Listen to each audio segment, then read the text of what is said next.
Al Pacino? Welcome to Jurassic Park, you dumb. Hey, Mr. Pacino. This movie is supposed to be PG. PG? Well, that's gonna be a nightmare for this guy. No. All right. Which dinosaur do I buy the cocaine from?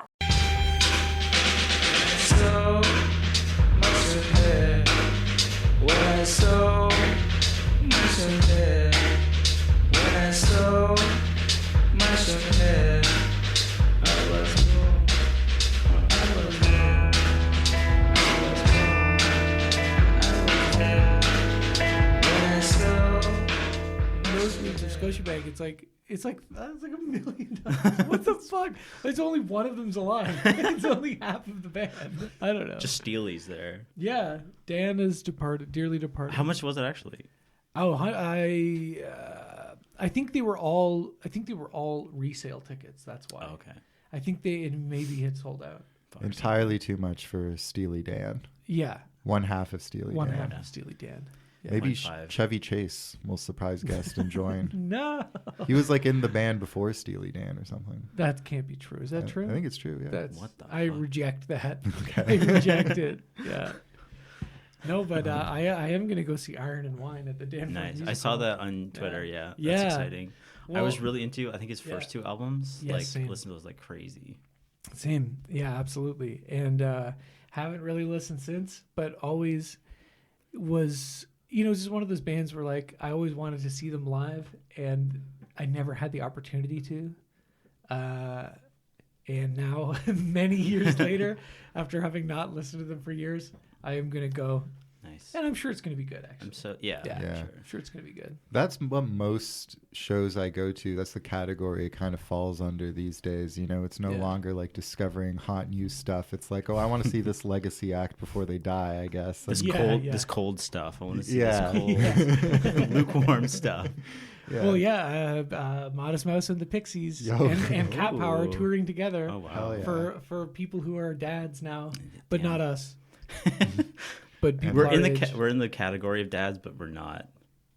Yeah, You don't have any children. No, do you? I do not. I don't either. Yeah. we're I like don't either. dads without kids. That's a whole like Well, genre of person. you are a supportive adult figure. I'm a supportive adult figure in the lives of kids, but I'm not a dad. I found out one of my coworkers is also a supportive adult figure in the lives of kids. Oh, cool. Yeah, it's pretty neat. Oh, I probably know him. Daryl? No, you don't know her. You don't know her. We're part of a club, Yeah, I bet. an organization. You're in the same Discord for sure. Yeah. You've got connections in there. Maybe Yeah. you don't interact specifically, but yeah. No, Just some, yeah. No, go ahead. we're supportive adult figures, and then we squat up in Rainbow Six. Yeah, of course. Nice. Yeah, of course. Yeah. Video games. Yeah, I know about those. I'm going to start playing video games again. We got to start the sister pod. That's the franchisees, but for video game franchises, where we fuck. stream on Somebody asked me Twitch. about that. And I was like, oh, Alex has already had that idea. Yeah. You have to play one video game every week. No. God. From start to finish. No. Yeah, that'd be. No, I'm already drowning with work from this podcast. Yeah. My head's underwater. How many Jurassic Park movies can you watch in a week? That's the challenge. I mean, While you're simultaneously playing Jurassic Park games. yeah. Right. Yeah. There is, I remember, whatever the one for like Sega or something, or maybe it was for Super Nintendo. I don't know. But I remember watching friends play it. Oh, maybe it was PlayStation. See, this is why we don't do the video game podcast. I got a Game Boy Advance game for like a Christmas present one year of a Jurassic Park, and it was like a park building simulator. Oh, yeah. It was just like a Right. really, really bad roller coaster tycoon, and it wasn't like, and it was on the Game Boy Advance, so it was really hard to like control or do anything. It was Or to even Yeah. see anything. yeah, it was a very poor game. I remember the first when I got a Game Boy Advance. I think it was, I don't know, maybe it was a Spider-Man movie tie-in game or something.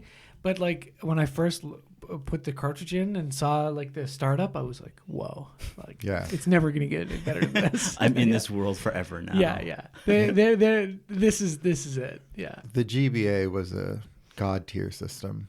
that's right. So true. Yeah. Yeah. But we're here speaking to you from the GTA, Oh, the yeah. Greater Toronto area. Hell yeah. Yeah.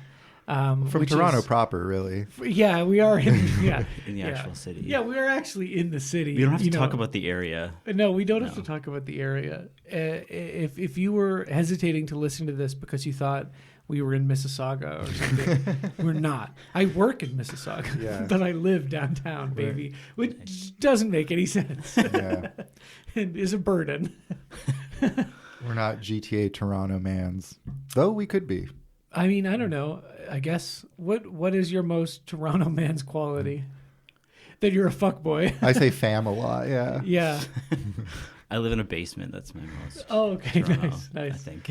Me, I have a big penis like Drake. Did everybody see Drake's penis I video? saw a still from it. I specifically did not see it. Oh, good for you. Yeah. Where can you watch the proper video? Oh, you gotta watch the whole thing because he Where? wiggles it around. Does he? Yeah. Where'd you watch it? I'll tell you what happened. The day that it came out, I got up, I looked at my phone, I opened Twitter, and there it was. It was just there. Just someone who I follow who I should probably unfollow. Just retweeted it or posted or something. And I don't know, I don't know if it's him or not. And also, we really shouldn't speculate on these things. That it's a privacy issue, and he deserves to not have his naked pictures leaked like anyone else. However, I did see it and I had a good chuckle. He's just kind of, it's kind of like, I guess, it's like erect, but it's not like rock hard. So it kind of wobbles around a little bit. Yeah. And he's just kind of looking in the mirror, like filming himself and like wobbling around, it's funny. Drake actually has a physical issue where he can't get fully erect, and it's always kind of like at 60-70%. Right. Yeah. It's another way that I'm like Drake. He has a song about it. What's the song? Not soft enough to be hard, hard enough to be soft. That's the song.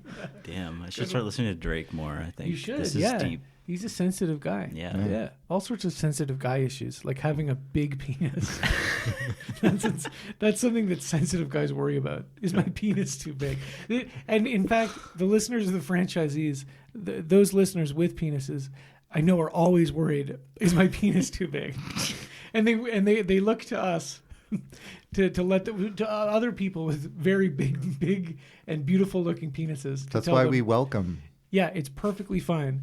Send us your dick pics. Yeah, it's totally fine to have a big penis. There's nothing wrong with it. There's no shame. And please send us pictures. Yeah. No loads refused. No loads refused. We made that commitment a long time ago, and we stand by it. Yeah. And that's thefranchiseespod@gmail.com for any inquiries or pictures or loads.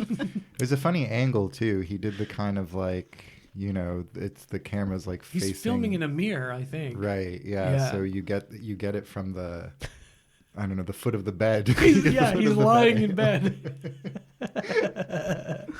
It's funny. It's classy guy. It's funny. I'm so glad I didn't come across. I don't want to see this. No, and that's the other thing is that, you shouldn't have to see it. He deserves to not have his naked pictures leaked, and we deserve to not have to see them. Have the choice. Yeah. However, an act of God happened, and I took advantage of it. Anyway, Rob is back. Yeah. Yeah. Yeah. Thanks for having me. Thank you for nice coming. to be in this little room again. Yeah. Simpsons watching over us. Yeah. What's your favorite Simpsons character on the poster? What do you think? My eyes are drawn to what's Lisa's music teacher's name? I forget everyone's name, but he's got gray hair. He's bald. Oh, Mr. Sort of. Largo or something? Yeah. Yes. I haven't watched The Simpsons in so long, but I should catch up with the 36 seasons or whatever there are. Yeah. Yeah. We should try to watch every episode. And do a podcast about it? I went through it chronologically during the pandemic. Jesus Christ. With Jesse, and we got to season 17. Whoa. Before it was like, okay, we're really past the tipping point. Yeah. And I think it's time to stop. But it's funny that that's halfway. Yeah. Yes. At this point, yeah. So I don't know. Apparently it's good again, but the same people who are saying it's good again have been saying that for years. It's so not. Who knows? I promise you it's not. It can't be, yeah. I tried watching the most recent Halloween special, Treehouse of Horror episode, because I used to like those a lot. Yeah. And they kind of have carte blanche to be just wacky and spoof things. Yeah. And I tried watching it and it was miserable. The only kind of neat thing was they did a parody of Death Note. So they kind of drew them in the anime style. Nice. Okay, yeah. But like that itself wasn't enough to sustain good humor. Right. Yeah, They not tried. interested. Yeah. No. Well, let's see. What have we been watching? What do you got? Anything good? Yeah. Other than most of The Whale. Yeah, I Part of got The about Whale? maybe halfway through The Whale or something. How could you just turn it off? I think I was you know? tired. Oh, that's actually a pretty good excuse. I take it back. It wore me down. You know? Yeah, yeah. But- Well, that's why it was important for me to see it in the theaters where I couldn't look away. You know, You're forced to pay attention. I know I told this on the podcast when we actually watched it, but I will mention this again for your benefit, Rob, that I saw it alone in a movie theater, and I was like pretty much right away, this is really bad, and it's getting worse, like on almost every level, and at the end of the movie, you know, like the final moments, which are these big cathartic moments that are, you know, supposed to make people cry. You know, I was kind of like chuckling to myself, like, this, who's gonna buy this? This is so bad. Like, this is just bottom of the barrel stuff.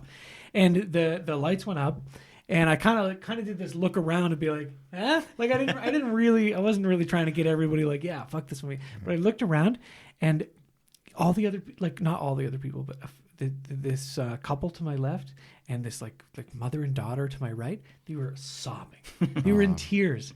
Everybody. And I was like, oh, okay, he's gonna win. He's gonna get. You an berated Oscar. them. Yeah, I You stood up and I What are yelled you and screamed. doing? Grow up. How dare you? How dare you? And get, you know what? And I was by far the fattest person there. I should have got up. And made a big stink. And by that I mean a big fart in their face. Yes. Yeah. I'll give you something to cry about. Yeah. Yeah. So yeah. Anyway. I was saying before we got on that I know it's based on a play, but it feels like it's based on a play written by someone who was in college or possibly high school. Like it's very. Yeah. Well, that's actually a meta element because he is teaching Yes. creative writing. Right. So the idea is that the movie is written by one of his terrible students. Oh, Yeah. that's actually kind of cool. Yeah. See, I just pulled that together. I I love bet this Darren movie didn't now. even think about that. Yeah. Yeah. Darren. It's not a movie director name. And then I watched After Sun. I said it was nice. inevitable. Hell yes. And I did. I watched it. I think one of you last episode described it as quietly devastating, and I thought that was very apt. Sounds Yeah. like something Ben might say. Maybe. I don't think I said that. I don't know, but I wouldn't agree say with that. it. I wouldn't say that. That's more of an Alex phrase. Really? Yeah. Oh, I feel like You said it about the movie before. Yeah, you heard it. you said it. You said, "Wow, sounds quietly devastating." I better hop on that. and it was. I really liked what it was doing with film as a medium, and exploring like this woman's memory of her dad. It is quite tragic, and it reminded me like similar to the Zone of Interest. There's like a way more dramatic, quote unquote, like action packed movie taking place like outside of this movie, but instead we're kind of getting like the woman piecing together like her memories and stuff that I think maybe like in the aftermath of a big dramatic tragic movie. The After Sun. Yeah, after son comes daughter. Whoa, whoa! I don't think I really understood the movie until you mentioned that. It's finally coming together. No, I'm glad you liked it. Yeah, because that. I liked it a lot. Yeah. Yeah, it is. I'd like to see it again. I just, like I was saying last episode, right away was very impressed. And, I think a lot of, there are a lot of indie movies, whatever, you know what I mean? Mm-hmm. That explore types of like fraught relationships through the prism of memory and so on, that I don't think, are this interesting, like this formally interesting, and that's why it's so great. And they're just both so good. Yeah, great performances too. Yeah, both of them are very endearing. But yeah, it's super well done. Like sifting through somebody's memories, and using kind of video formats and film formats for that is a good idea. Like actually using the medium to your advantage instead of just like.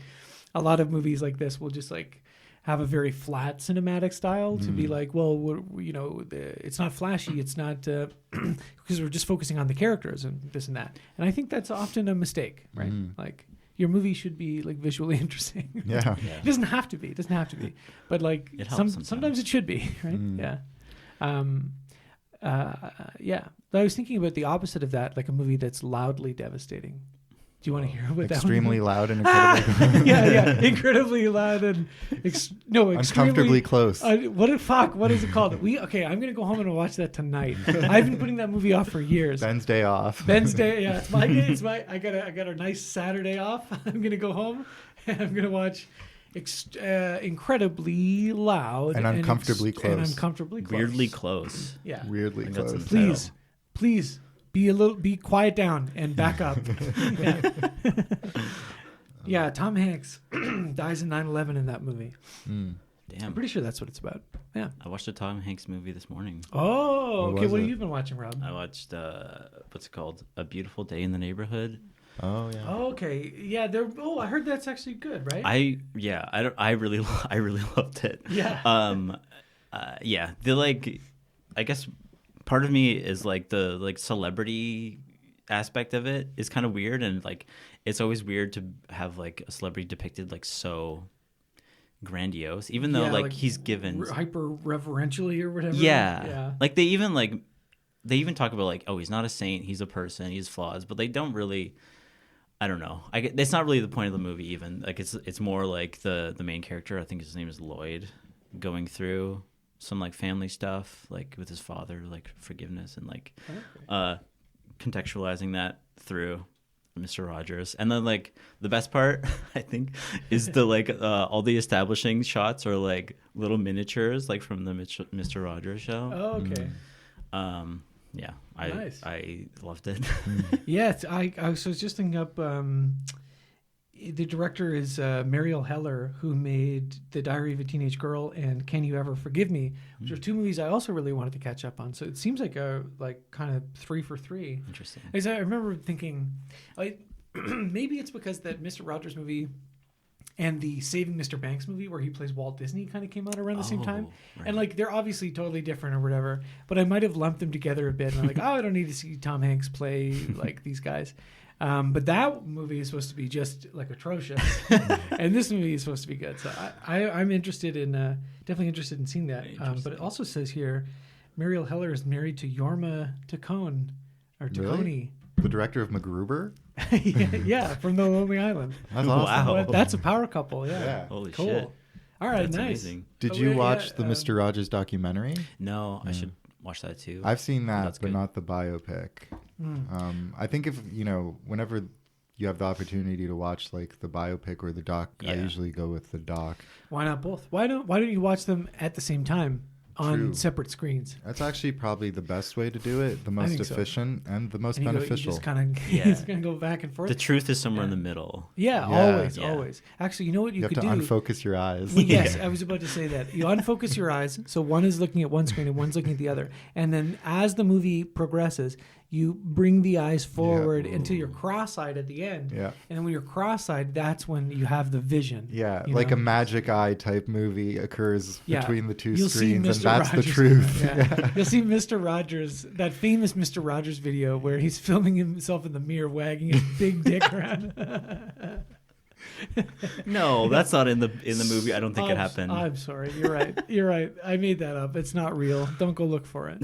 Howdy, neighbor, No. I'm sorry. I apologize. to the estate of Mr. Rogers. Yes. Anything else? Any other movies? I watched Bridges of Madison County for the first time. Also, I mean, yeah, amazing. Did you like it? I loved it. Yeah, Fuck. Yeah. it's incredible. It's funny to think that I don't know. It's so like I've been hearing about it forever, and it's just like, okay, I get it. Yeah. It's legitimately one of my favorite movies of all time. Yeah, I've that seen it, makes sense. I think, 3 times now. Every couple of years, It's you know. yeah. Yeah. It's funny how Clint Eastwood is old in it, and he's still old. Yeah. Yep. And he's got another movie coming out. It's going to great. probably come out this year, at the end of the year. Oh, Nice.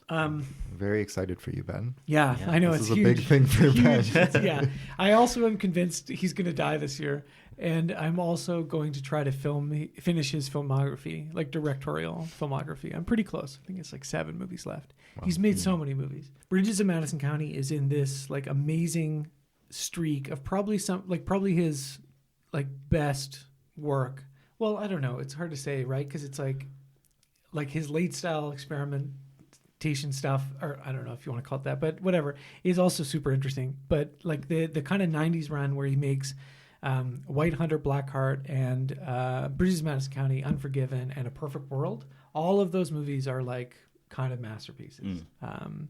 And have you seen Unforgiven as well? I watched that like a long time ago, but I remember loving it as well. That one, and yeah, I think A Perfect World and White Hunter, Blackheart are the 2 others that are like right around that same time period that are like just like incredible work. And he's in all of them, and I think very different performances and different subversions of his persona in each of them, and especially in White Hunter, Blackheart, which is maybe one of, if not the only ones, where he's actually like kind of doing a voice and like doing a different type of character. Like he's supposed to be John Huston in it, so he's doing like the John Huston voice.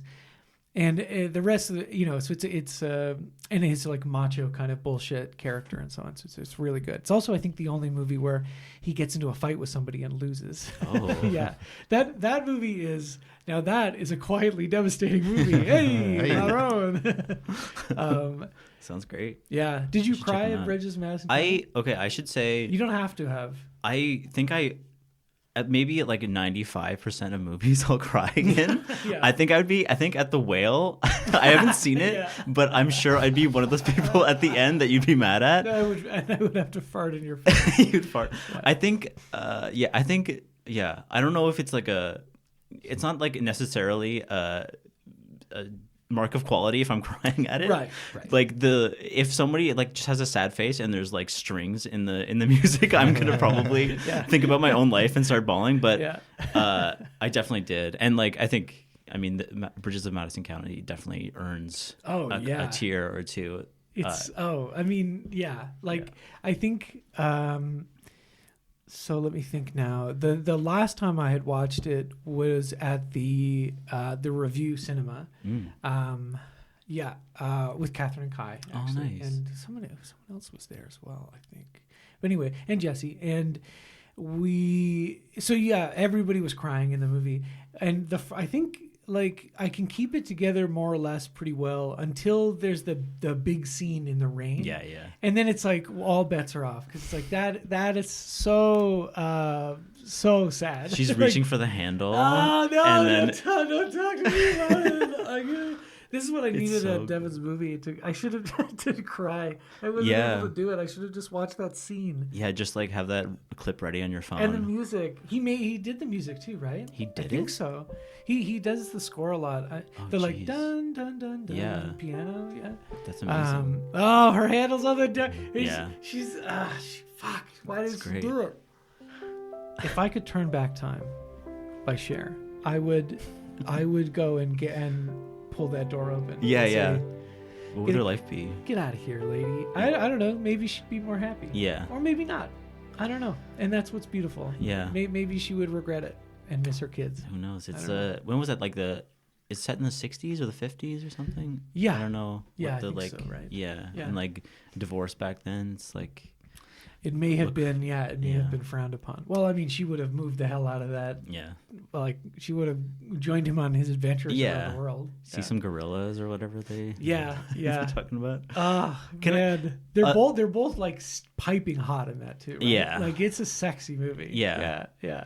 It's I think that's a huge part of it. Like you believe that they're like they're like attracted to each other and Oh, they're like yeah. they there's that one bit where like one of the initial meetings where he's giving her flowers and she's like, oh, they're poison, and then he drops them, and it's just like such a cute moment, and it like that like for me was like cementing like, oh, I care about these people. I love these two. Oh yeah. Yeah.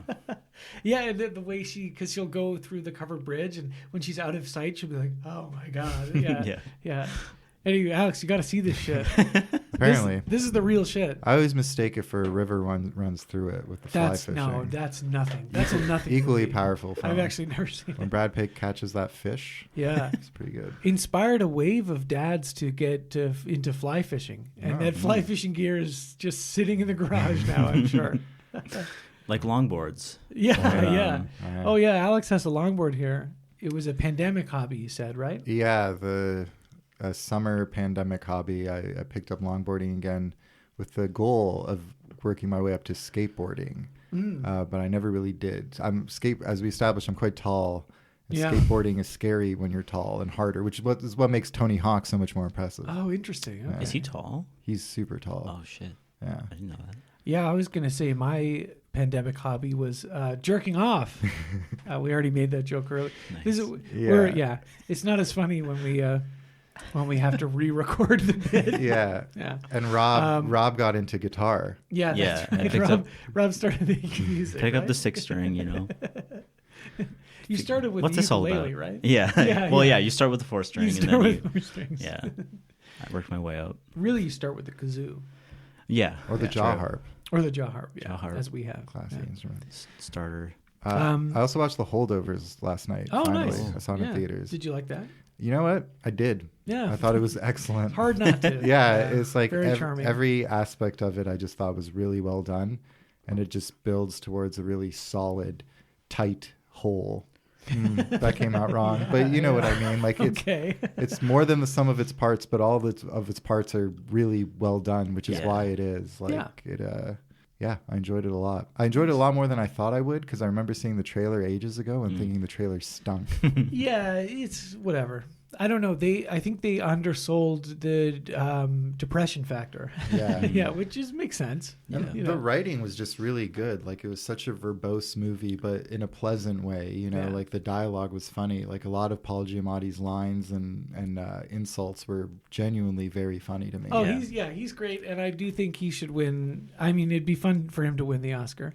I think Cillian Murphy's really good in Oppenheimer as well, but I think it's probably between those two.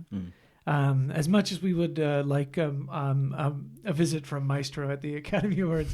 Okay, I think conditionally they should give it to Bradley Cooper if he will accept it in the Maestro old age makeup as Maestro, doing Maestro voice. Thank you so much for the Academy Award, darling. I'm thinking of a number between 1 and 10. I think It's 1. Me. I did everything. won. I won. O-N-E-W-O-N. I did everything. I wrote. I produced. it's a synonym, darling. Anyway, No, but a hominin, homophone. Is it a synonym or a homophone? Which one's the one? it's a homonym. It's a homonym. Homonym. Homonym. Homonym. Homonym. That's what I say when I see young Maestro when he's out of the old age makeup and he's young and he's hot. Homina. Yeah. In the theater, you're just yelling this. Yeah. It was a packed screening at TIFF, and I remember going, "Awooga!" And then when he gets older, it's like, Not exactly Clint I Eastwood. will know, darling. No, Clint Eastwood has improved with age. Yeah. Oh my god. You're so Clint pilled. I just think he is one of the most rewarding directors to get into. Yeah. Yeah, fair. And we will do a Clint filmography. People are asking, when are you going to do another one of those filmographies? Well, I'll tell you what. Who's I'm gonna- asking? People are asking it, Alex. Many people. Okay. Don't give me that guff, young man. Many people. Will asked. Yeah. So that's one. We got to get Will back on because do. I saw he dropped that spicy Oppenheimer hot take. Oh, on Letterboxd? On Did he do one? Letterboxd, Oh, yeah. well, sorry. Oh, he did. He actually messaged me about it, and he said that he liked it more than he thought he would. Oh, Yeah. I haven't read his Letterboxd review. inflammatory review. Oh, okay. Well, I got to read it. Yeah. What did he rate it? Can we talk about? Is this Yeah. okay? What did he rate it? 3 stars. Oh, I know. That's what I mean, because I think he was thinking it was going to be like 1 or a 2-star. But in 2-star thing. in his review, he said something about like the most realistic part of this movie is I forget what he said, but it was very inflammatory. Yeah, he said a lot of stuff here. I'll leave it to him to maybe record something coming up. Yeah. Or just to come back and give his opinion. Please. Because Oppenheimer versus Will. yeah, that's the atomic bomb versus coughing baby meme. You know, no offense to Will, but he literally invented the atomic bomb, so you have to be the coughing baby in this instance. What's the coughing baby meme? I don't know. It's just a picture. It's like atomic bomb versus coughing baby. That's all it is. I don't know I don't know where it comes from. Okay, cool. I don't know how these things happen. You know. Okay. I've never seen this. Yeah. Well, anyway, any other movies of late? Not really. Yeah. I did have one thing to say. Are we? I don't know when we started recording. Are we keeping the video game stuff in there? Yeah. Is that okay? I have a video game thing that I wanted to say. Okay. It's very important. Please. Sometimes I listen to the podcast while I'm playing video games. Oh. I'm playing Elden Ring. Hell yeah. And sometimes I have U2 in my ear playing it. And You're I thought, in good company. Yeah. Yeah. Yeah, we're accompanying you on your journey, Yeah, traveler. it's Yeah. very weird. It's very incongruent, you know. Yeah. But it's beautiful. Anyway, I was thinking, I was talking about the. Anyway, I thought if Ben was a boss Yeah. in Elden Ring, Oh, okay. it would be Turnbull the Cropped. And it would be a boss where like it just kind of you see your arm kind of outside and then you're always like kind of trying to pan to see him but you never see him. Anyway, That's actually a really good that's my idea. That's pretty good. Well, you should call up what's his face? Who's the guy who makes the games again? Hidetaka Miyazaki. Yeah. Yeah, should I Call him email up. him? Yeah. Yeah, let him know. Yeah. That's a great Give him a idea. call. That actually is a good idea for a boss that you can never fully It'd be tough, yeah. comprehend, right? Yeah, he's like the boss's curse with this. He can't be seen. Oh, he's being Turnbull the cropped. Cropped. Turnbull the Cropped. Drew Barrymore comes in, but like it's like no, I want to face the boss, you know? What build are you rocking? Oh my god, I don't even know. I'm so bad with like builds and like I just usually go for like, can I swing a sword and can I also shoot a magic thing? Yeah. So I've got like whatever the build is called that can do that. Yeah, I fair have. enough, yeah. I forget what it's called in the game. It's so long. Like it's been like 100 hours or whatever. So it was so long ago that I started this character. DLC allegedly coming out sometime this year. Yeah. Really It's excited. pretty exciting. The Shadow of the Erd Tree. Fuck. Damn, I can't wait. that tree is so cool and that It is so it's fucking magical. golden. I'm going to play one of these games eventually. Well, you got to work your way up to it. The kind of, big boy game. Yeah. First Finish that GBA Jurassic Park and then maybe Yeah. I have to play one of those mama cooking games or Flappy Bird. I have to find a phone that still has Flappy Bird. Yeah. No, I guess the last one I played was Tears of the Kingdom. But what's the I played a couple of more challenging games and really enjoyed them. Oh, like Celeste can be challenging. Ooh, yeah. I Celeste is so really good. enjoyed Yeah, that. different kind of challenge. Stuff like that. I've never Whatever. played Celeste. it's great. It's good. Yeah. It's like tough. It's like about mental health too, in a way. Sure. Yeah. Okay. It's about all that stuff. And discovering yourself, yeah, exactly. Climbing that mountain, the mountain that is life. fighting the evil version of you. Yeah, exactly. Oh, that I do part's that every day frustrating. too in my personal Yeah. life. Me too. Yeah. You look in the mirror and you see the evil mirror Yeah. Rob, and you say, "Not today, mirror Rob." He's got a Like goatee and I punch him. yeah. A FromSoft boss bar comes at the bottom. It's like Rob the Reflected. Yeah, there you go. Hell There you yeah. go. The music kicks in. Well, I watched a bunch of stuff, Lay it on but us. I'm going to Nice. do it quick. Okay, American Fiction. I saw it. Oh, yeah. The Oh, yeah. last Best Picture nominee I needed to see. I would say it's not particularly good. So it didn't matter that I saw it outside of the top 10 list. Yeah, I feel bad because I would have put the holdovers on mine, but Oh, yeah. Yeah, C'est well, la you should vie. feel bad. you should live with that regret. Yeah. Yeah. But don't just let it eat away at you, you know? Alex the Remorseful. Yeah, there. That's true. Yeah, Rob the Reflected, Alex the Remorseful, and Ben the Turnbull the Cropped. Cropped. Turnbull the The Cropped, Cropped, yeah. You went to see that right after recording last week, didn't you? Or am I getting that wrong? No, you're right. I did. Yeah, I saw it in the afternoon. So, Jeffrey Wright is really good. I like him a lot. It's really cool to see him lead a movie which is very rare. And I think he gives a really solid performance, and it's awesome that he got Oscar nominated. I think the movie around it is like not particularly good. I'm interested in reading the book, which I think is called Eraser, because I think it probably gets its ideas across better. Like this movie is, especially the ending too, has this kind of like real cop out of an ending that I thought was like really tanked it for me at the end. You know, Cop out. yeah. It ends like how it ends. The movie ends by screening cop out within the film. The whole movie. The whole movie is actually extremely long, like 4-hour long movie. Anyway, I see why it won the People's Choice Award. Like I feel like it's a movie that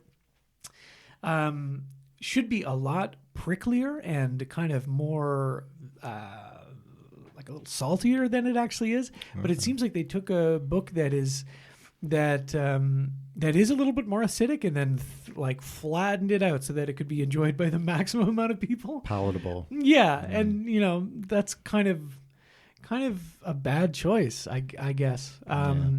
But you know, some really good performances in it. Oh, Sterling K. Brown is in it as his brother, who's really funny and kind of got that, I guess, like best supporting actor nomination, which is really cool. And even Keith David, who we were talking about, he just did one quick scene as like a character from the mind of the Jeffrey Wright character, but it's funny. Like it's great to see a little cameo from Mr. Ass to Ass himself. Yeah. Oh, I know it's pretty, baby, but I didn't take it out for air. And anyway, you know, it's not terrible. It's like a 3-star, kind of not so bad. But I just wish it was had a little bit more bite to it. The way you're talking about it, to me, sounds like it would be a good airplane movie. Mm-hmm. Honestly, yeah, it would. Yeah, that's what the TIFF People's Choice Award means. It means I will watch this. True, yeah, Green Book. On the exact opposite end of the fiery spectrum, we have Sergei Eisenstein's Strike, which is a Soviet propaganda film, which was excellent. And I won't get into it any further. Is it for free on YouTube? I'm guessing no. Where'd you watch it? It probably is, but no, I watched a proper Blu-ray of it. Oh, yeah, it was great. Yeah, only in the great Soviet montage can you get away with intercutting like scenes of. The police shooting a bunch of people with goats being slaughtered and stuff. Anyway, I watched Barbara Streisand's The Prince of Tides, which is, I guess, Never a seen Criterion movie now. A classic. Yeah, very strange, tonally strange movie. Just, I I don't want to get into it too much. I mean, the Blank Check guys are doing it. That honestly, that is partly why I watched it, but also because I had seen Yentl last year and I thought it was really good. You know, a movie that seemed like just the butt of jokes, and then I actually watched it. And I'm like, this movie's. She's like a really good director, and Prince of Tides similarly. Like, sometimes I'll watch a movie simply to contextualize a Simpsons joke, and so in Marge's Fear of Flying, where she's like, "I'll always remember your name, Lowenstein." She's like, "My name is something else." Yeah, that's from this movie. Okay. The last lines of this movie are Nick Nolte driving off into the sunset, being like, her name. I'll remember her name as a prayer, as a gift. Lowenstein. Okay. Yeah. Wow, I'm glad I know that now. Yeah, actually, it's like a really good movie. I Good.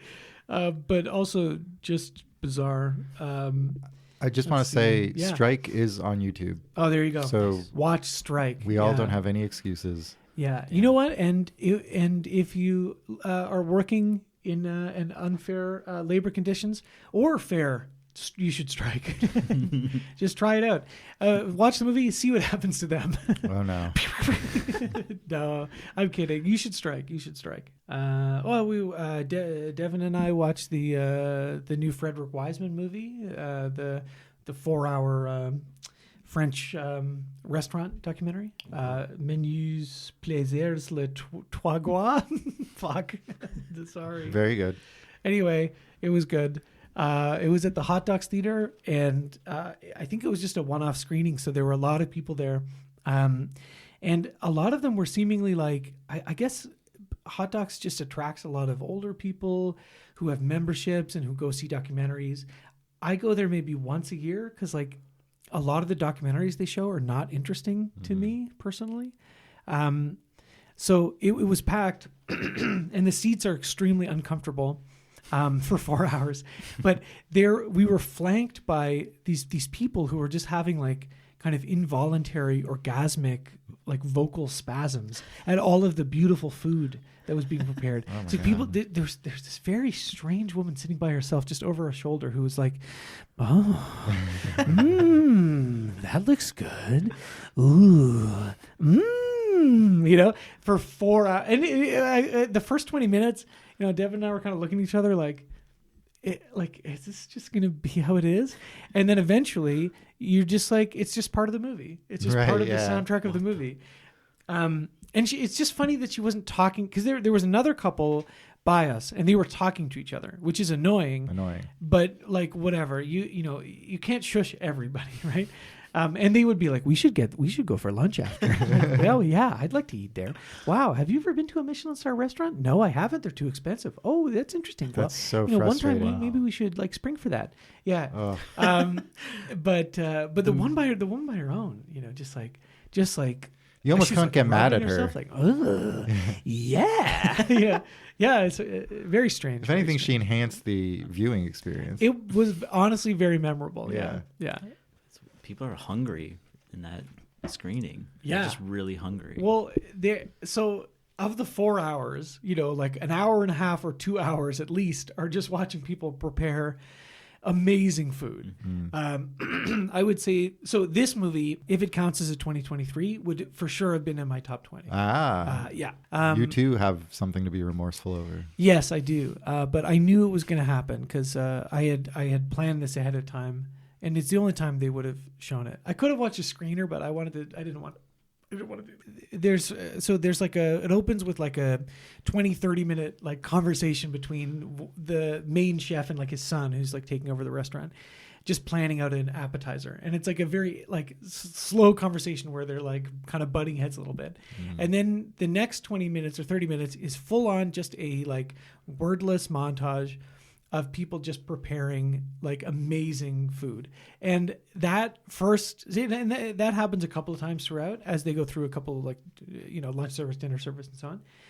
The first time it happens, that stretch, I was like, this is one of the best scenes in any movie last year. Wow. Because it's just a pure cinema.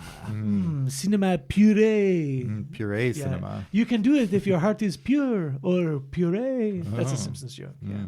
From one of the not good seasons. Yeah. Anyway, really good. Okay, very quickly. I'm getting hungry right now. Just talking about it? Yeah.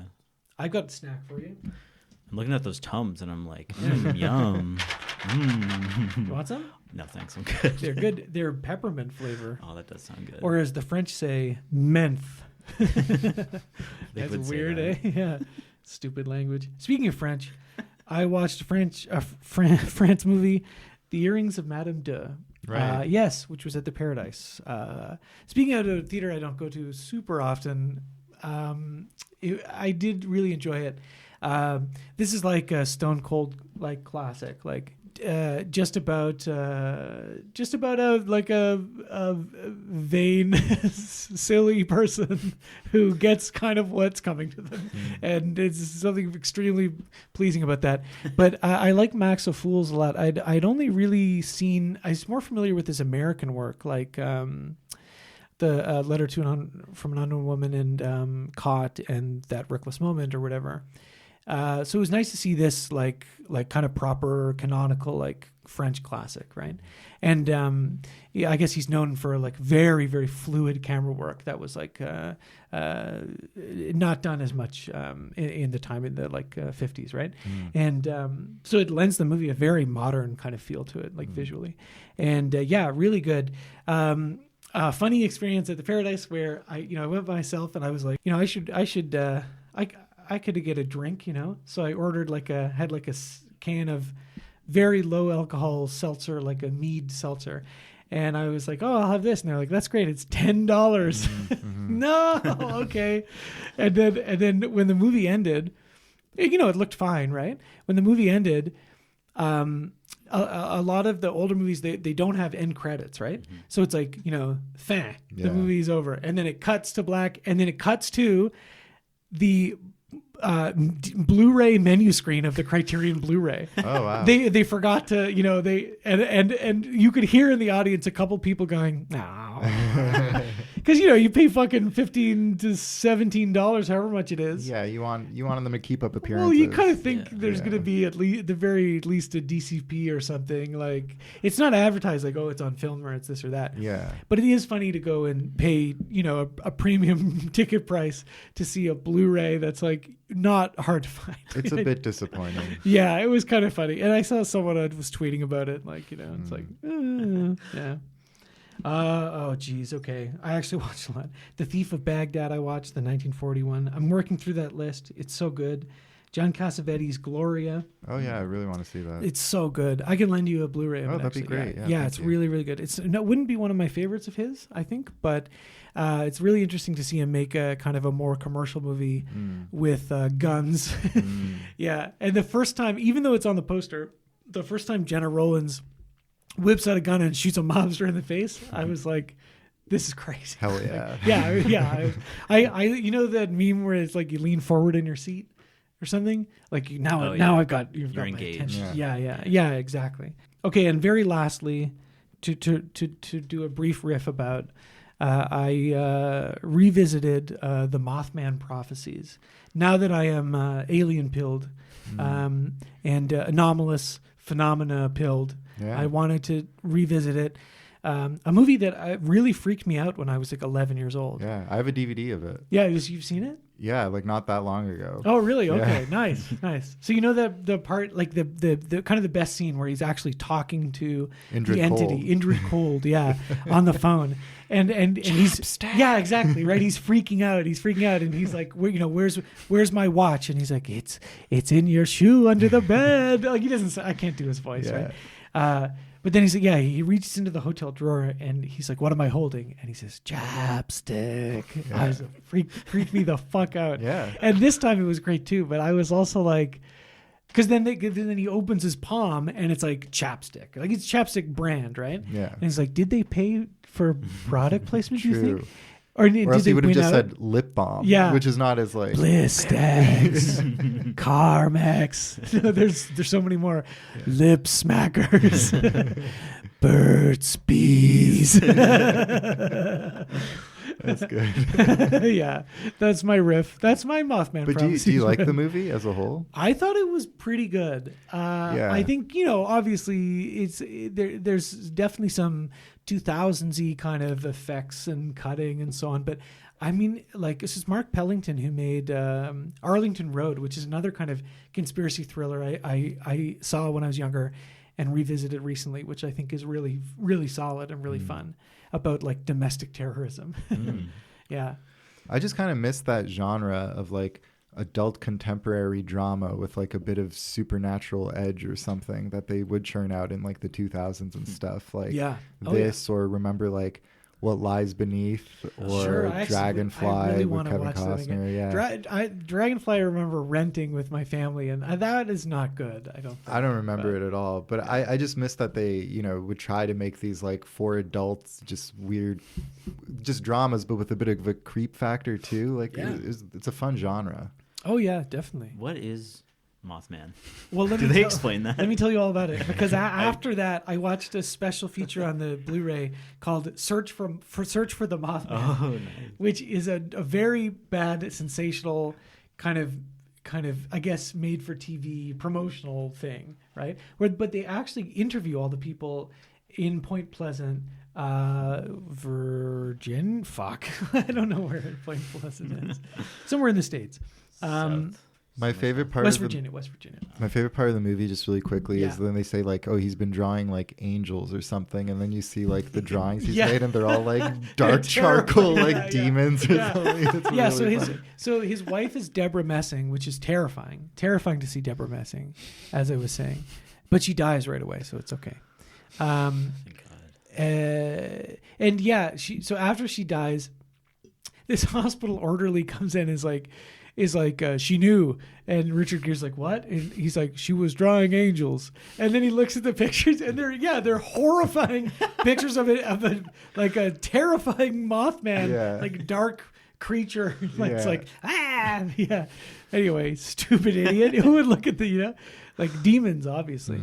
Okay, the Mothman was a series of sightings in Point Pleasant, West Virginia, in like the 60s, I think, where a bunch of people said that they saw some type of like giant Mothman creature with red glowing eyes, and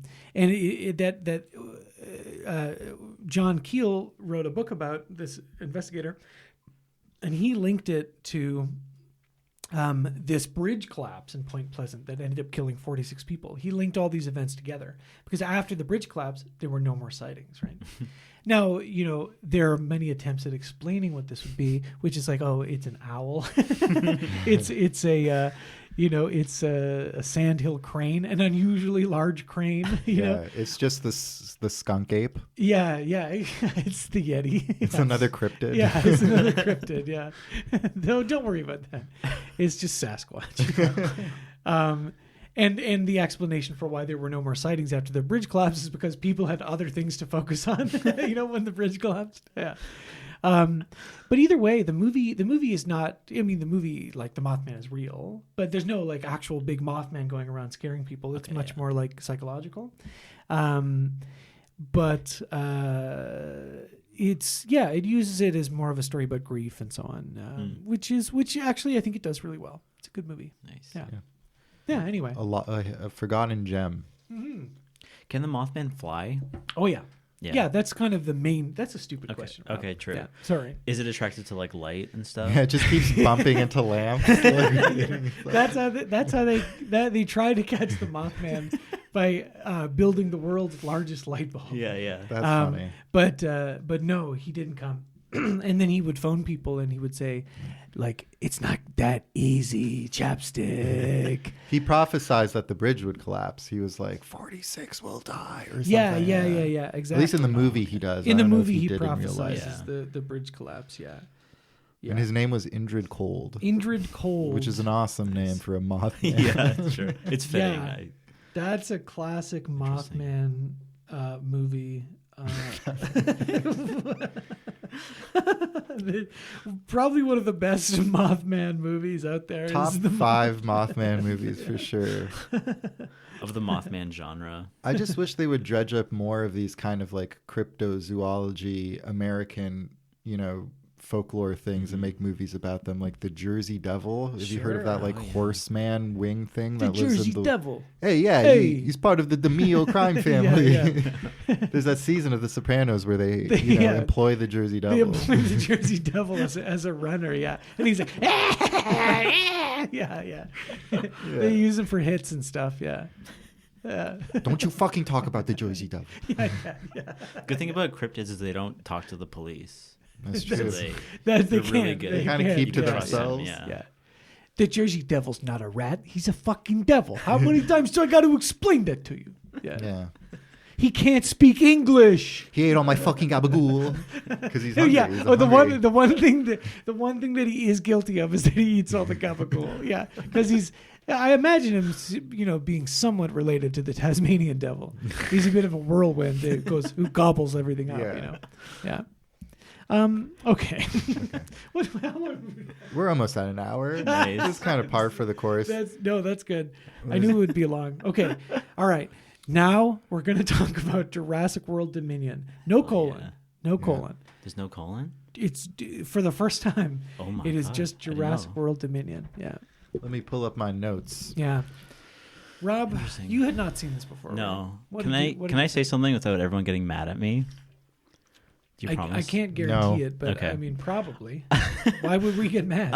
I was laughing the whole time for this movie. So I think I like it. It's okay. It's okay to like every dinosaur scene has like some sort of stupid thing about it, and it's like goofy. And then there's also just like incoherent story things or like things they just don't like think about, and it's just all the action is really funny, and they it's just funny. I don't know. Yeah, That's okay. That's my main overall. No, that's opinion good. of I it. agree with everything you said. Okay, yeah. I just have the exact opposite inverse reaction. Right. I think if I was watching it with you guys, we unfortunately all had to watch it on our own.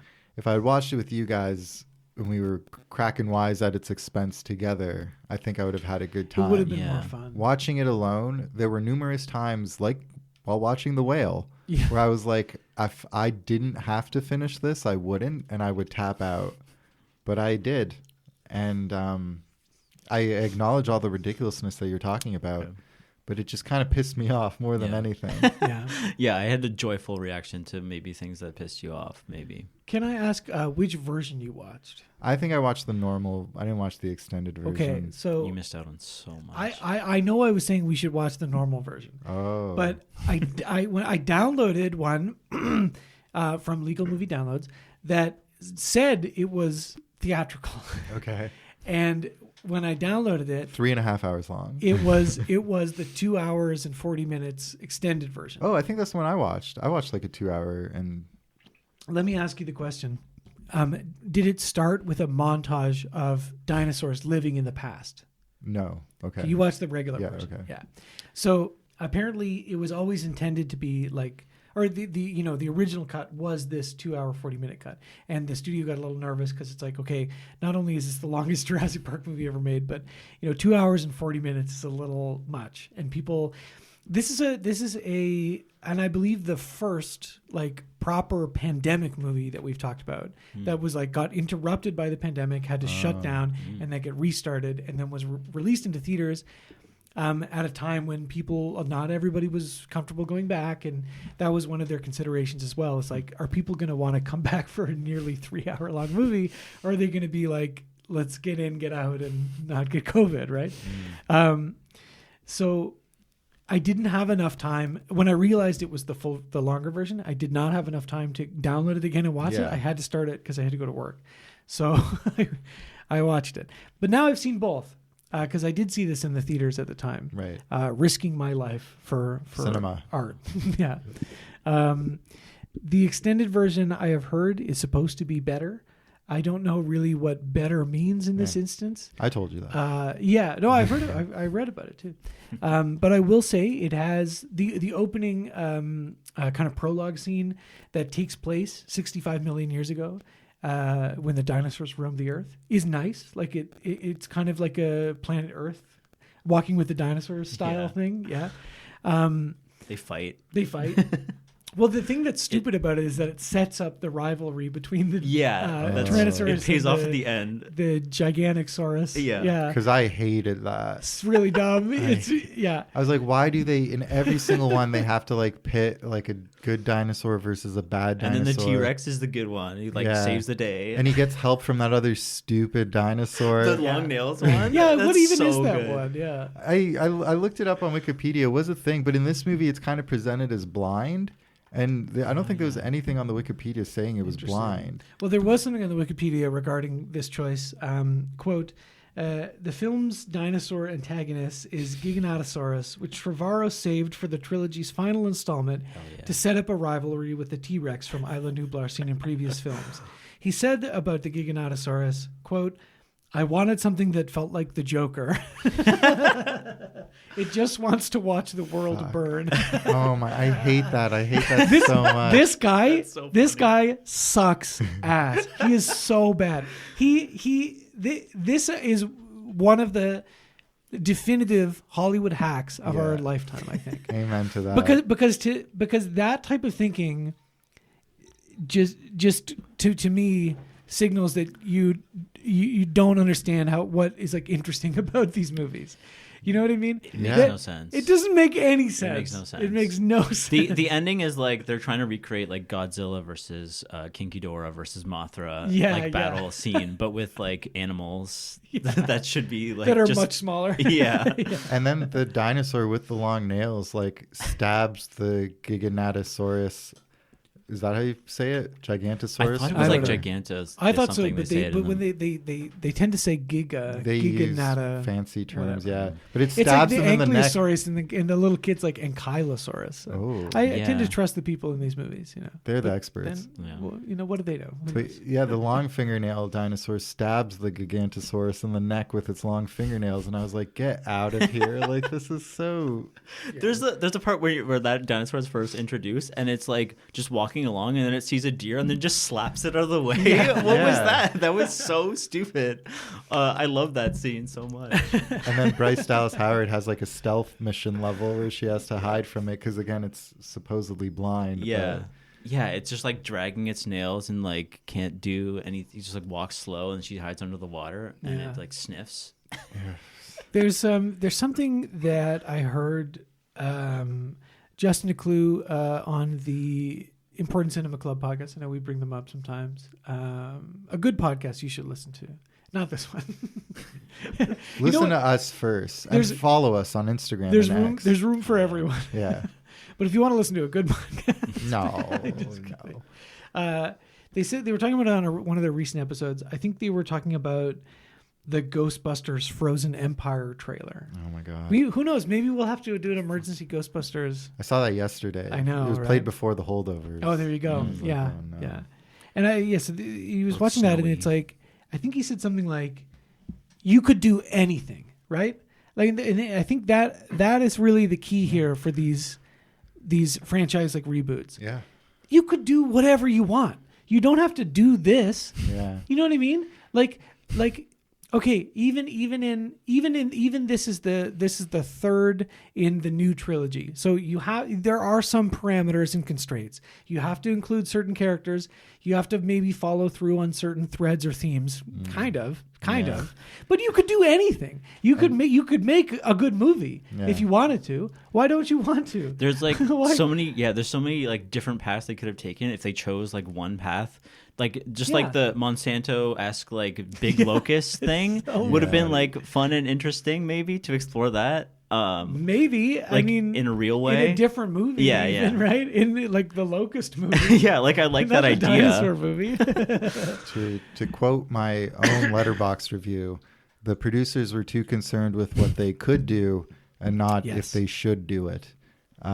It's but also maybe they're not even concerned. Maybe they're not even thinking about what they could do. they're concerned about how much money they could make, Yes. and they're not like, maybe we shouldn't make this money. How do we make sure everybody comes to the theater? We get every single character that we can to come back, and Yeah. people will see that. And I think in a way this is the worst example of that legacy sequel filmmaking Absolutely. ever. Yeah. So far, that's been made Yeah. so far. Yeah, Because they are making a new one. I know. Okay, so Are they? Yeah. Are they Yeah. including any? Is it? I think totally it's a restart, a or- new A fresh slate? series. Yeah. Okay. Great. But it would be Jurassic World something. Jurassic Universe. They dated the film for July 2nd, 2025. Yeah. And I was saying on our Twitter that the franchisees will officially end on July 1st, 2025. Reason being, Murder suicide. Yeah. Who will kill who? The long-nailed dinosaur will kill us, I think. yeah. Well, that would be Yeah, good. you're there too, Rob. Yeah. You Sorry, just Rob. get swatted Sorry, away like Before the big battle, I get. Another Hollywood hack, David Leitch was slated to direct. David Lynch. David Lynch, yeah. I wish. No, David Leitch, who made Bullet Train. I'm not Exciting. Amongst other bad movies. So the latest news is that he actually left the movie already. They already lost the director. He's not interested due to creative differences. Yeah. He wanted to make a dinosaur movie, On and the they train. said, yeah, he wanted to make Dino Train. Dino Train. Dino Hyperloop. It just bothers me. So I think partly due to Trevorrow's involvement in each, looking at like the new Star Wars trilogy, like Force Awakens, Last Jedi, Rise of Skywalker, and in this movie, when you look at them, you're like, okay, they didn't sit down and plan anything out. There were no meetings thinking about what would be good or interesting. It seems like the only thought is, how are we going to get the butts in the seats? Yeah, money, money, money. Money, money, money. Not like what is going to be good or interesting, like in an artistic way. And I know that, you could say the same about the original Star Wars trilogy. Like it was, they were kind of flying by the seat of their pants, right? But there's a difference. The main difference is that the studios invested much more money in these movies, in these trilogies, these reboots, and they have time. They have all the time in the world to plan something out. Yeah. They have unlimited resources almost, and talent to pull from. They could make something interesting To or something hash out good. like a 3-episode arc, Yeah. like to have like a good through line through 3 movies. Yeah, or just 3 good movies that True. are only tangentially related through the theme of having dinosaurs. Yeah. They could just make good movies. I don't think it's as hard. I don't think it's that hard. Yeah, I know. And I'm sorry, getting worked up. I'm sorry. It's just Jurassic World. My blood pressure. I can't. I'm not allowed to have high blood pressure this early in the morning. I have to eat a Tums Tums. come out. Yeah, the Tums also reduce your blood pressure. Oh, menthe. I love menthe. Ultras, fort. French is such a dumb language. Well, Eh? peppermint in French would have directly been like menthe du poivre, Oh, interesting. That doesn't make sense, right? mint of pepper. Or Mint something and like pepper. that, Menthe. Yeah. yeah. Poivre menthe. Anyway, all I'm saying is,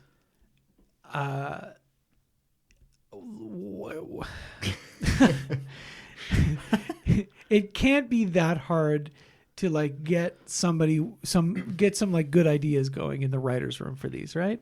Totally. And like you said, you have the time and the resources to read multiple scripts. Like if you have a deadline, it's a deadline that you as the studio set yourself, like you can just push that goalpost back until you land on something that like maybe 5 people are like, this is interesting. You know what I mean? Instead, like, I guess they just pull the trigger immediately. Yeah. But I guess they just like the system is just not set up to reward that. So they go with the Locust movie. Yeah, because they have to, these things, these tentpole releases are slated for a date, and they have to hit it because they have to make X amount of millions of dollars, By a certain quarter or by something. a certain quarter, Yeah. and with these Jurassic movies, which everyone will, are popular overseas too, right? Really popular.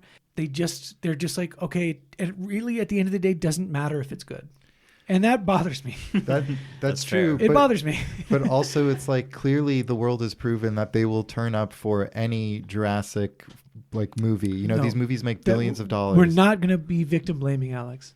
No, I'm not saying that. It's not the audience's fault. I'm not blaming the audience. Yes, you are. No, I'm not. Because you didn't let me finish. What I'm saying No, I is, didn't. like they know people are going to, like they've proven, at least with these movies, that they, like the people will come if you slap Jurassic on it, right? Slap Jurassic on it, baby. So I'm saying like that's right. You're able to, you can do something interesting. You could do something different. You could do something like with a bit of, try doing something like more cerebral or serious or anything, because people will still go see it. And if they're unhappy with, like, I don't know, were people happy with these movies? Probably. They're kind of a joke, right? Like in the public consciousness. I don't think people really give a shit about these. Yeah. Maybe kids when they saw them were into it. Yeah. I don't know. I think people, I don't know, they just want to see dinosaurs. I think that they want to see Chris Pratt and like the old cast come together. Like that was the whole. True. Yeah. And I did get shivers. I went to it.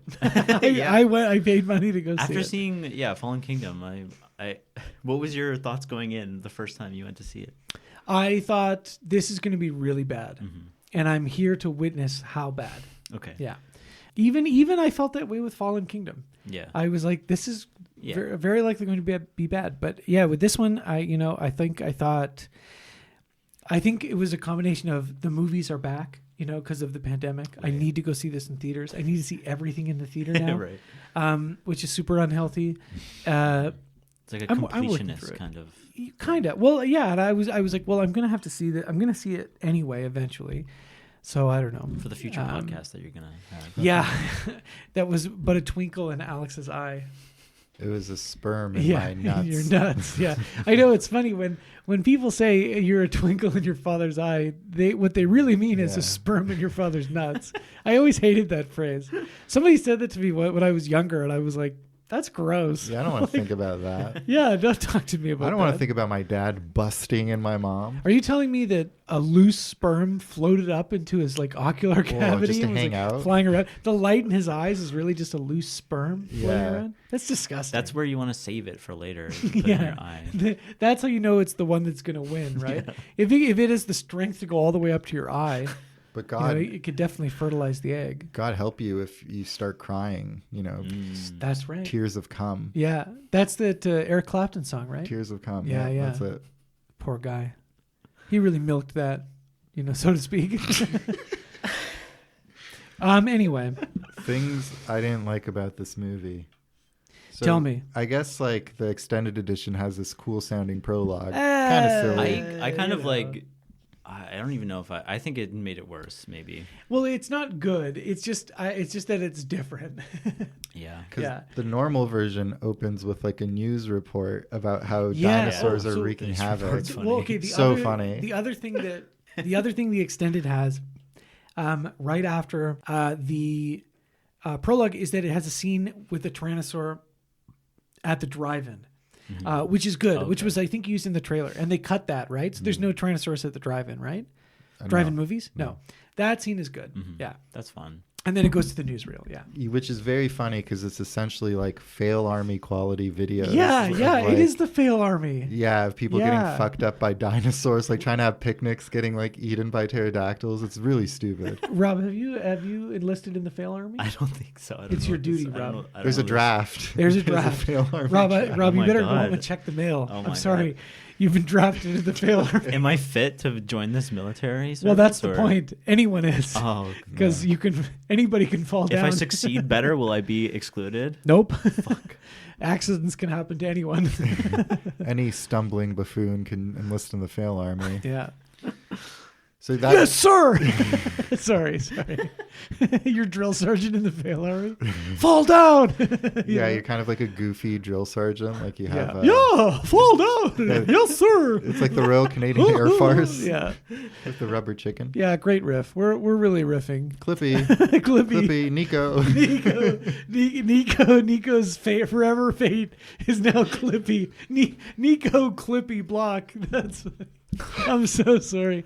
This is what you signed up for. too. It's what you signed up When you for. enlisted in the fail army. Yeah.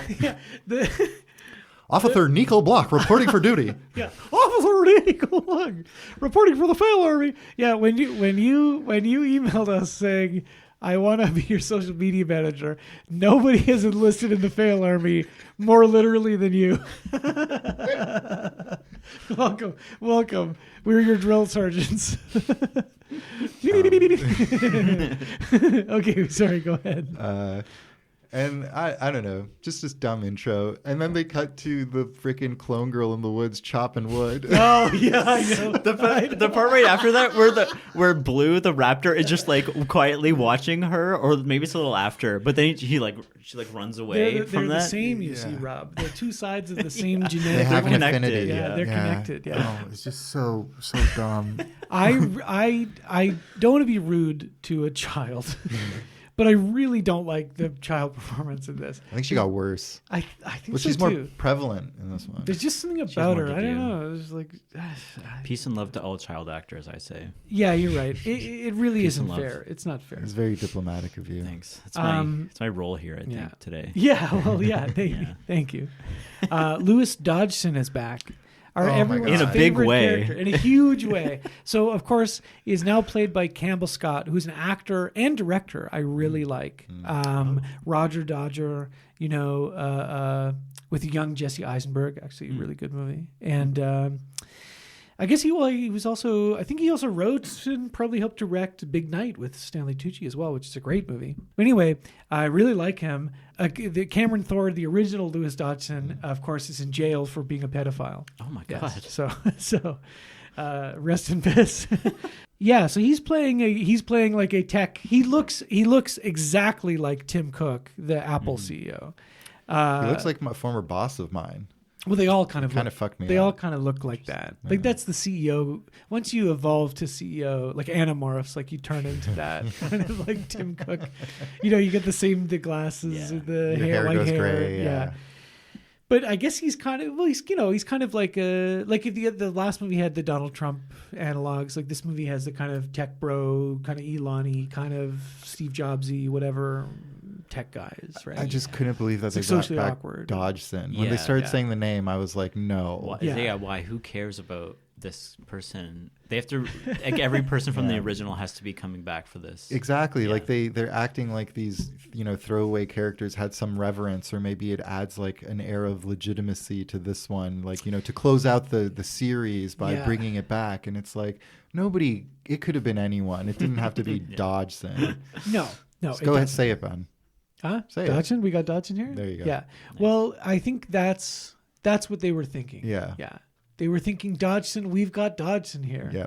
And He's and they also did. I was looking this up. He's also the big bad guy in Jurassic World Camp Cretaceous, Yes. the animated. So I'm excited next week when we go over that. yeah. Rob, of course, will be joining us for a supplemental bonus episode. We've got 5 seasons to watch Oh for my next God. Saturday. See, I when I was trying to look up our high school movie Cretaceous Park, a Camp Cretaceous came up. Now I do have the link, and maybe I'll put that up as a bonus, or you could just watch it on YouTube. I'll put it in the show notes.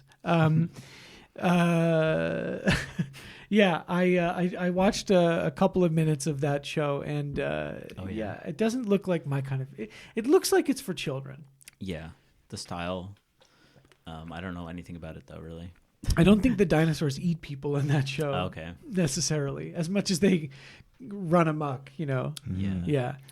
So on top of Dodgson, the other main antagonist, besides the Gigantosaurus, Dodgson, we also have literally the villains from A Bug's Life, a mutant army of grasshoppers. Kevin Spacey grasshopper. Yeah. Locust. Yeah, or he's like, I'm gonna, never mind. We all know what he did. Never mind. Just a swarm of locusts attacking a young male actor in Hollywood. Is this what you wanted? It's not. No, we're not gonna laugh at that. We're done laughing at But it. it is dumb that it's a bunch of giant locusts. Yeah. It is, yeah. That's what I liked about it. yeah. They're chunky. They're huge. They're huge, yeah. And like they said in the last movie, in this movie, they're like, we have the most animatronic dinosaurs ever. And it's like, okay, well, I guess that's true. There's But just a lot of everything. there's not much charm to them really, but there is especially in the special edition, there's an extra scene of like Laura Dern swabbing the disgusting giant like Cronenberg bug, right? Yeah. Something that's emblematic of these movies and their failure to capture the Spielbergian moments of joy and wonder from the original film, and also their unnecessary fealty to recreating things that happened in the other movies. Is like Laura Dern shows up, her introduction.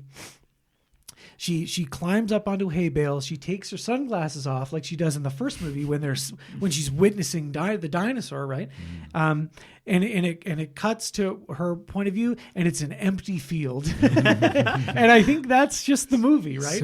It's just her, it's like this like moment of wonder, the music, and she takes her sunglasses off, and it cuts to nothing. Yeah. Emptiness, a void, right? Yeah. And you're like, oh wow, neat. Yeah. Yeah.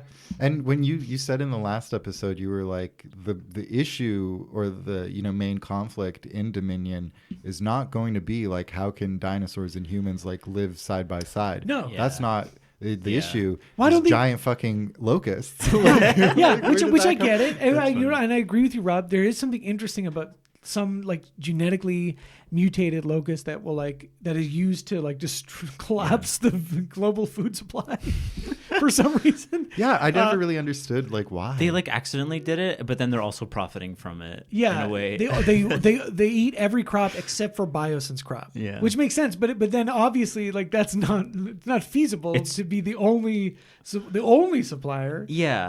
like millions of people would die. I Yeah. don't know. Biosyn being Dodgson's tech company. Yeah.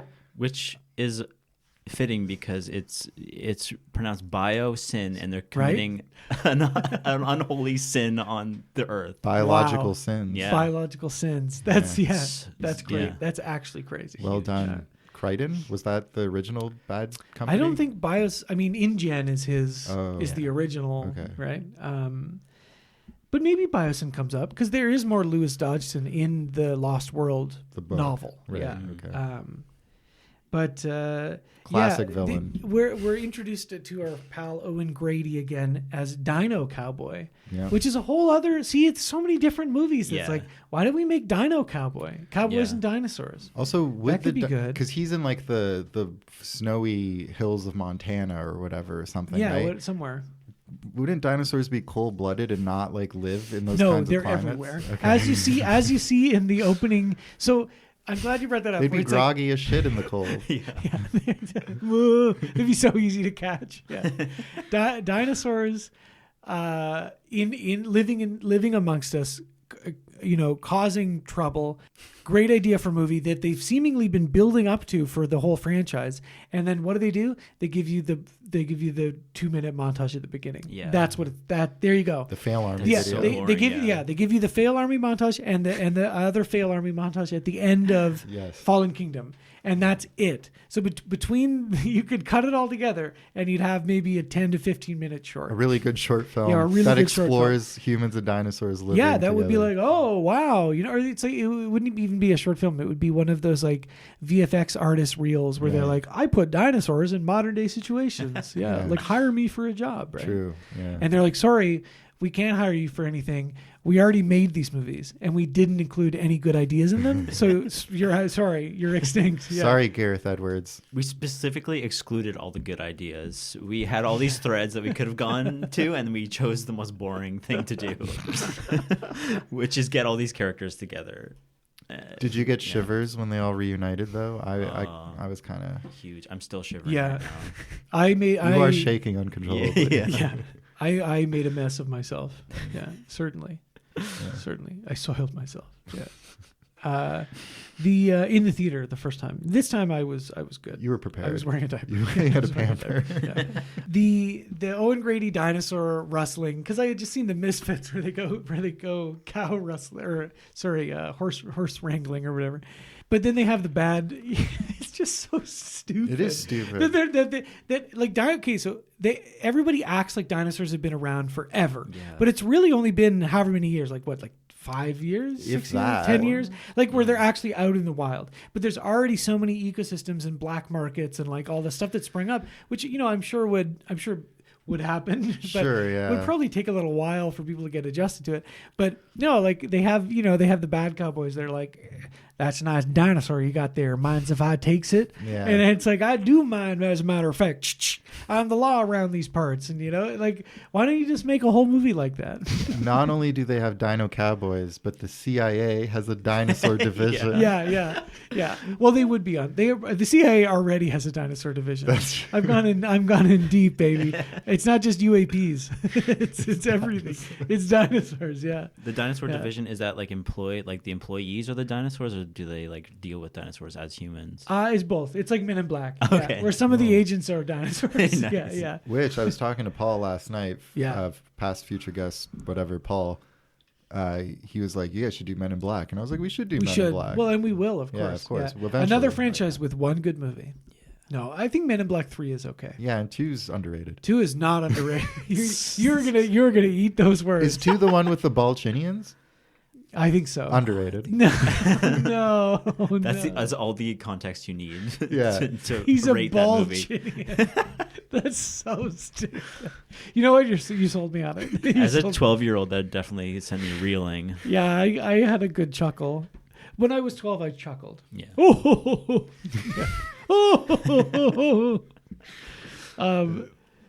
yeah, I don't know. So Dinosaurs. something you brought up pretty briefly, but yeah. So I guess it's Biosyn. They hire someone to kidnap a clone girl.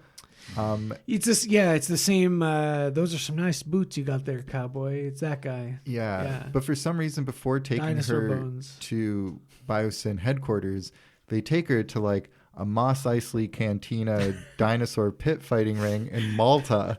Malta Yes. being the cesspool of the world. Yes, that's where. Yeah. Okay. There in the extended version, there is an extra dinosaur cockfighting ring. Oh, that's 'cause such a central scene. That's, with the little guy that bites the guy's head off. Yeah, that scene is essential. I wanted to Sorry, bring that up. Alex. That's my favorite scene for sure. It just chops him right on the neck, and then Yeah, that little guy. I thought you would like that because Yeah, he's yeah. kind of like a Manila son of Godzilla Oh, yeah. style kind Yeah, yeah. of guy. His Where face. he's just a cute little guy. he's yeah. like got the build of like a bulldog. He's got like this splayed out legs, and he just Yeah. like got the biting strength of like an alligator. Or yeah, whatever. and you're looking It's at him great. and you're like, "There's no way." Yeah. I think that creature is in the normal cut, but we just don't see this specific You fighting don't see him scene. bite a head off of another dinosaur. Yeah. No, I don't think Yeah. so. Yeah, Damn. it's pretty sweet. Incredible. It Yeah. sounds sick. But that whole sequence is hyper silly Yeah. and Yeah. mega dumb. Yeah. Yes. Because, like, why do they bring the girl there? And then Chris Pratt and Bryce Dallas Howard are there pretty quickly, too. And then they bust up the... Yeah, the ring, because the French secret police are there. Because Right. Omar Sy is back. Yes, he is. But now he's gone French secret police or Yeah. something. I don't know. The dinosaur wing. Everyone has a dinosaur wing now. And there's a moment in the normal cut, at least, where they release a lot of these pit fighting dinosaurs and they're Yes. causing havoc. Yes. But then people are still watching like Chris Pratt fight a dinosaur in the ring or something. And it's Yeah. like, you should be panicking right now or something. They're so And then- used to dinosaurs. Yeah. Well, and also, yeah, they're all acting surprised as if it's like, listen, eventually this was going to happen, right? Like, and that scene is okay. Aside from also being like, I would say, largely like an Orientalist kind of like bizarre style, like you buy, like people smoking hookahs and Yeah. like it has that kind of vibe. Like it feels like it feels like Indiana Jones sort of Yeah. style thing, but like there's people roasting dinosaurs Yeah. on a spit. It's Mos Eisley Like, what Cantina. would you- yeah. And he's fighting people again. Like Chris Pratt's getting into like fist fights, which he kind of did in Fallen Kingdom in the house. Yeah. But this is like a full like an Indiana Jones fight sequence. Oh, yeah. And Yeah. I'm just, when did Jurassic Park become this? You know what I It's mean? Like, well, this movie is so many movies together in yeah. one. Right? Bryce Dallas Howard is doing a chase along the rooftops with the proprietress of this pit fighting ring where or the- something, the- who just disappears that lady after in the white scene. dress, Yeah. right? Yeah, because they kind Yeah. of set her up to be more of a character. What's her name even? We don't know, right? No clue. She has the laser pointer to direct dinosaurs at people. She though. does. And in this movie, it's Right. literally just become a laser pointer. Yeah, Yeah. It's so like every scene of this movie is just like why, and then which makes me laugh the whole time. But the laser pointer thing, like if you just had a gun, you could do this, and just you shoot wouldn't her. have to release a dinosaur into the world. Like, but like also thinking about this is like so stupid. Like, why am I even thinking about this? It's Yeah. so like they didn't think about this. If that laser pointer was attached to a pistol and you Yeah. just pulled the Yeah. trigger and shot her, then you could feed her body to fucking dinosaurs to get rid of the evidence. Like, what Yeah. are you doing? Yeah, I agree, and I think that is funny in following that thread of using dinosaurs as weapons, where it's like the weapons that humans have created over many, many years. The ultimate form of which is a gun that can shoot a bunch of rounds. It's pretty efficient, right? You can point it at the thing you want to die, and then you pull the trigger, and then it dies, Thing right? dies. And you don't have to worry about wrangling like a prehistoric man-eating beast afterwards. This is a great point. This is another great point, Rob. yeah, I think, Yeah. but we're falling into a trap of like we're thinking about this. It's a and CinemaSins. Yeah. We cannot. It's so commit- obviously stupid. Yes. I don't know.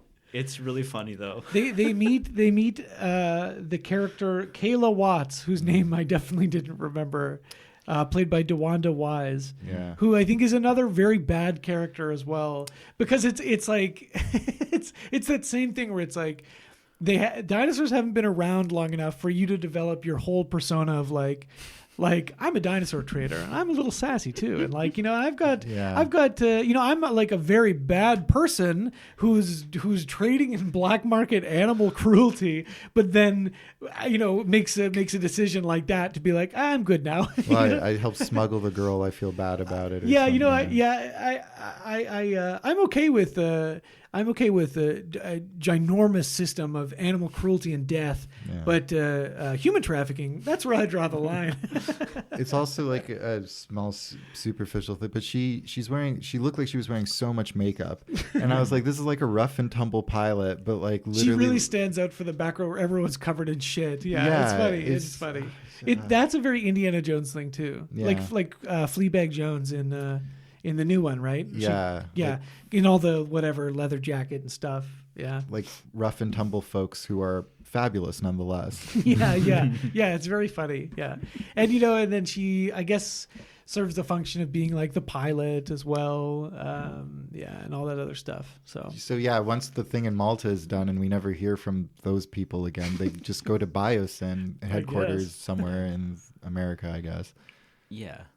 I never got a sense of where that was, actually. It could be anywhere. I think in that's Malta, what- they have the famous, that the Bourne, I don't remember which Bourne movie it is, where he jumps off the roof and through the window and the camera goes with him. You remember that scene? No. They recreate it shot for shot with the dinosaur. With the dinosaur, yeah. And it's like obviously there is CG used in that scene, but for the most part, it is also a practical effect of somebody jumping through the window. They just didn't jump through an actual window. Like they added a window in for him to smash her, right? Yeah. But it is very impressive in that shot and in the context of that chase.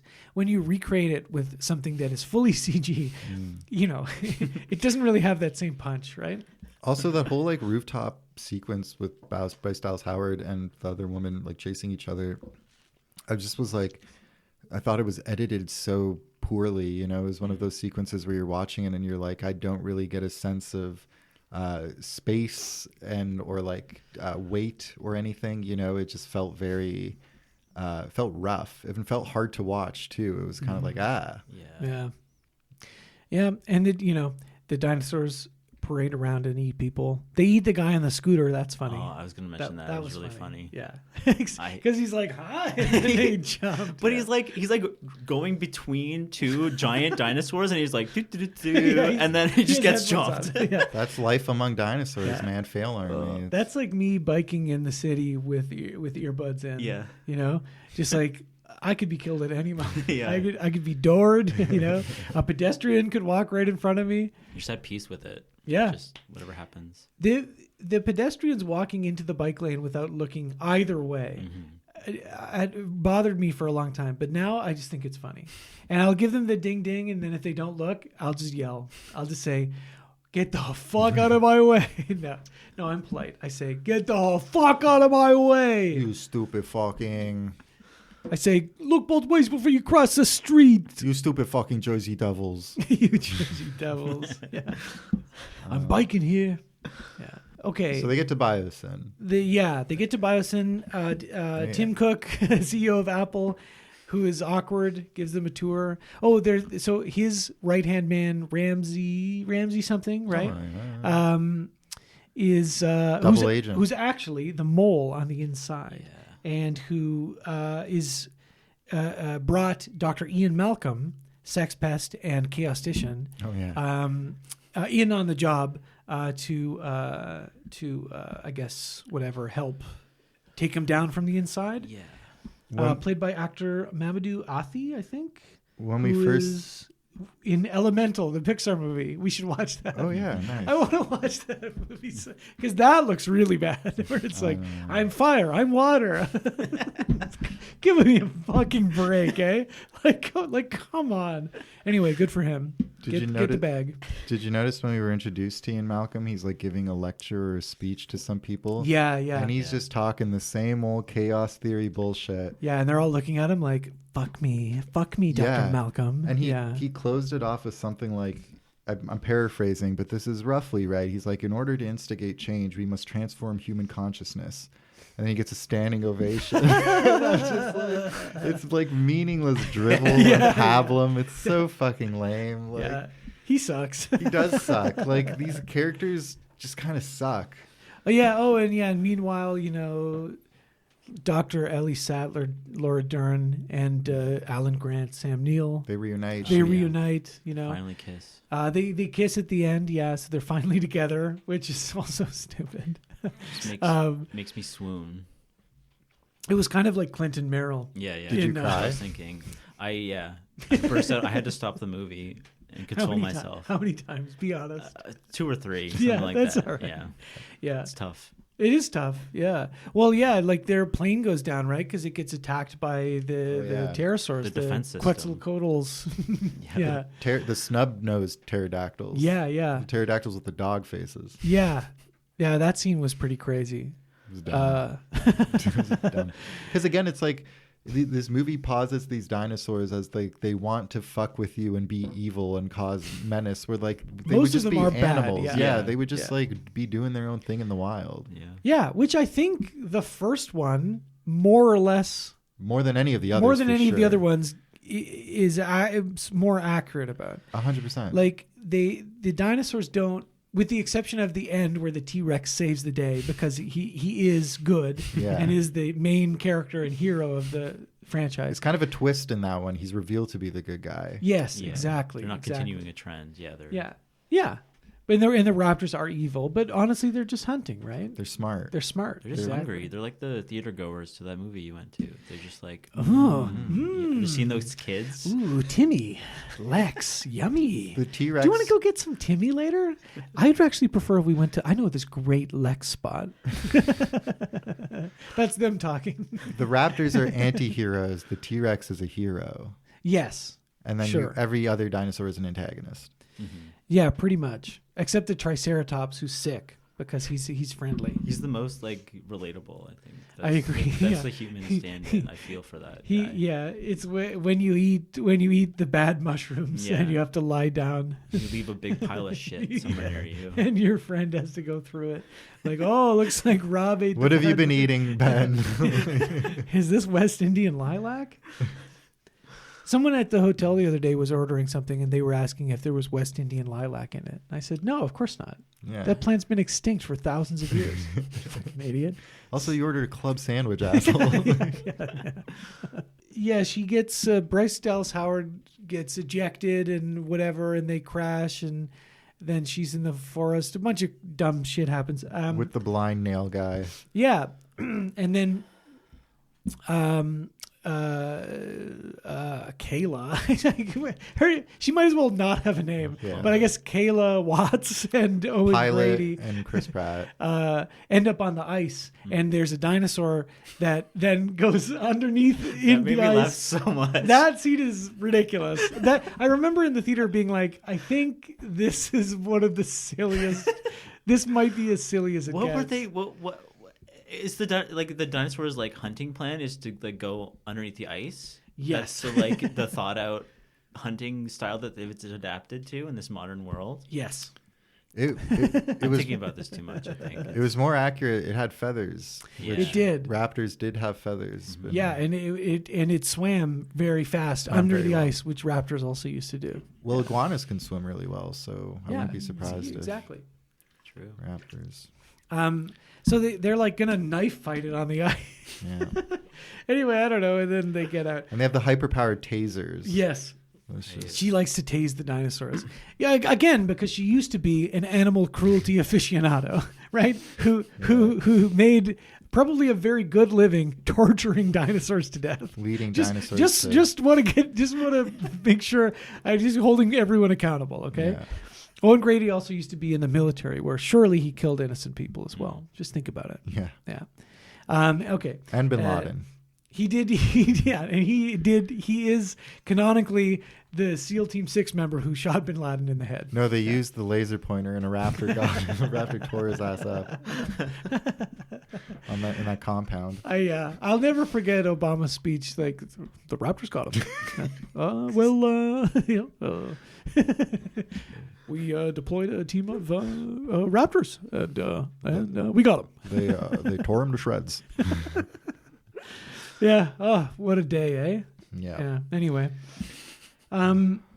Let me think here. Oh yeah, that is one of the lines that really sticks out. There's a couple.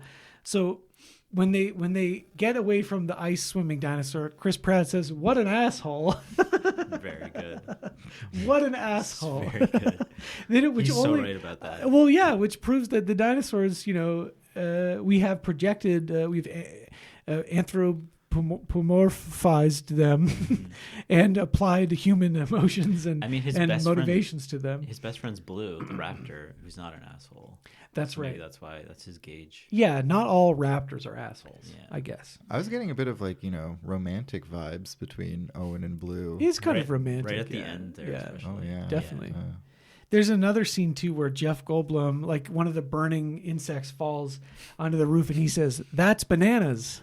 Yep, I remember that. Great. And there's another dialogue where he says, at one point, someone's talking about Jurassic World, and he says, "Jurassic World, not a fan," which I think also sums up the movie quite well, right? Yeah.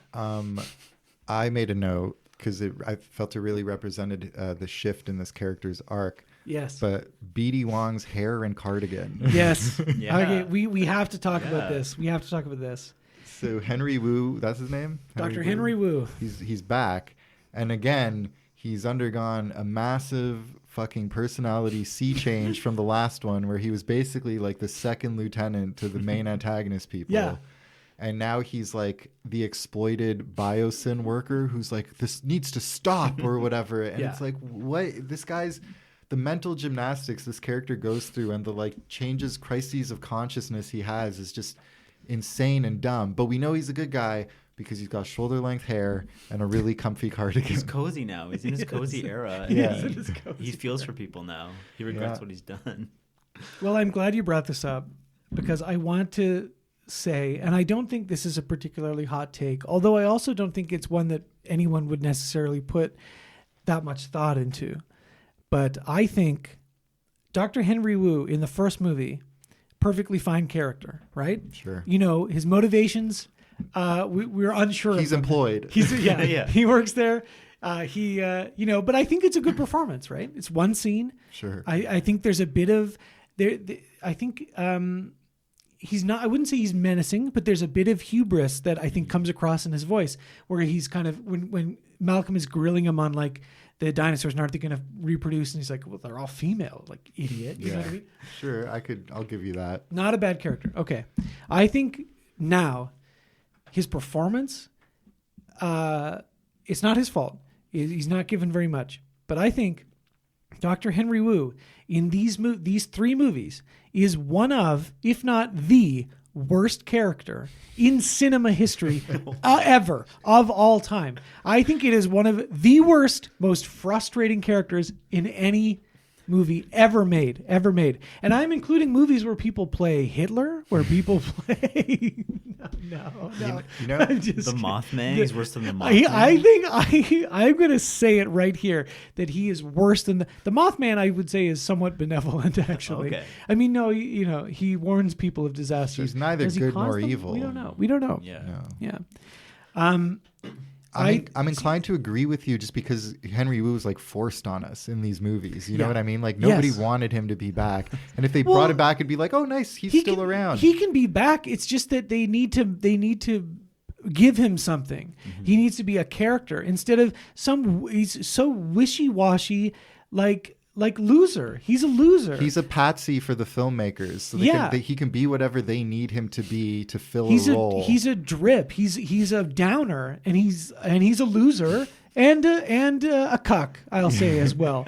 And I'll tell you what, he's the worst version of a Dr. Frankenstein figure, I think, in any movie, because Dr. Frankenstein was crazy and he stuck by his guns. Okay, this guy, like in the first movie, he's like, I'm back, baby, and I'm evil, and I've been pulling the strings all along, and I'm going to create whatever I want. Yeah. And then in the second movie, he's like, okay, that didn't work, but here we are. I've created something even crazier, you and know? I'm auctioning it. And I'm auctioning it, and I'm doing it for money, and I'm doing it for fame, and I'm doing it to be to get the credit that I've always deserved. Yeah. I'm a craven, fame monster. Yeah. You know, okay, keep it going. Let's go. Third go. movie. In this movie, it is such a Kevin Smith directs Cop Out.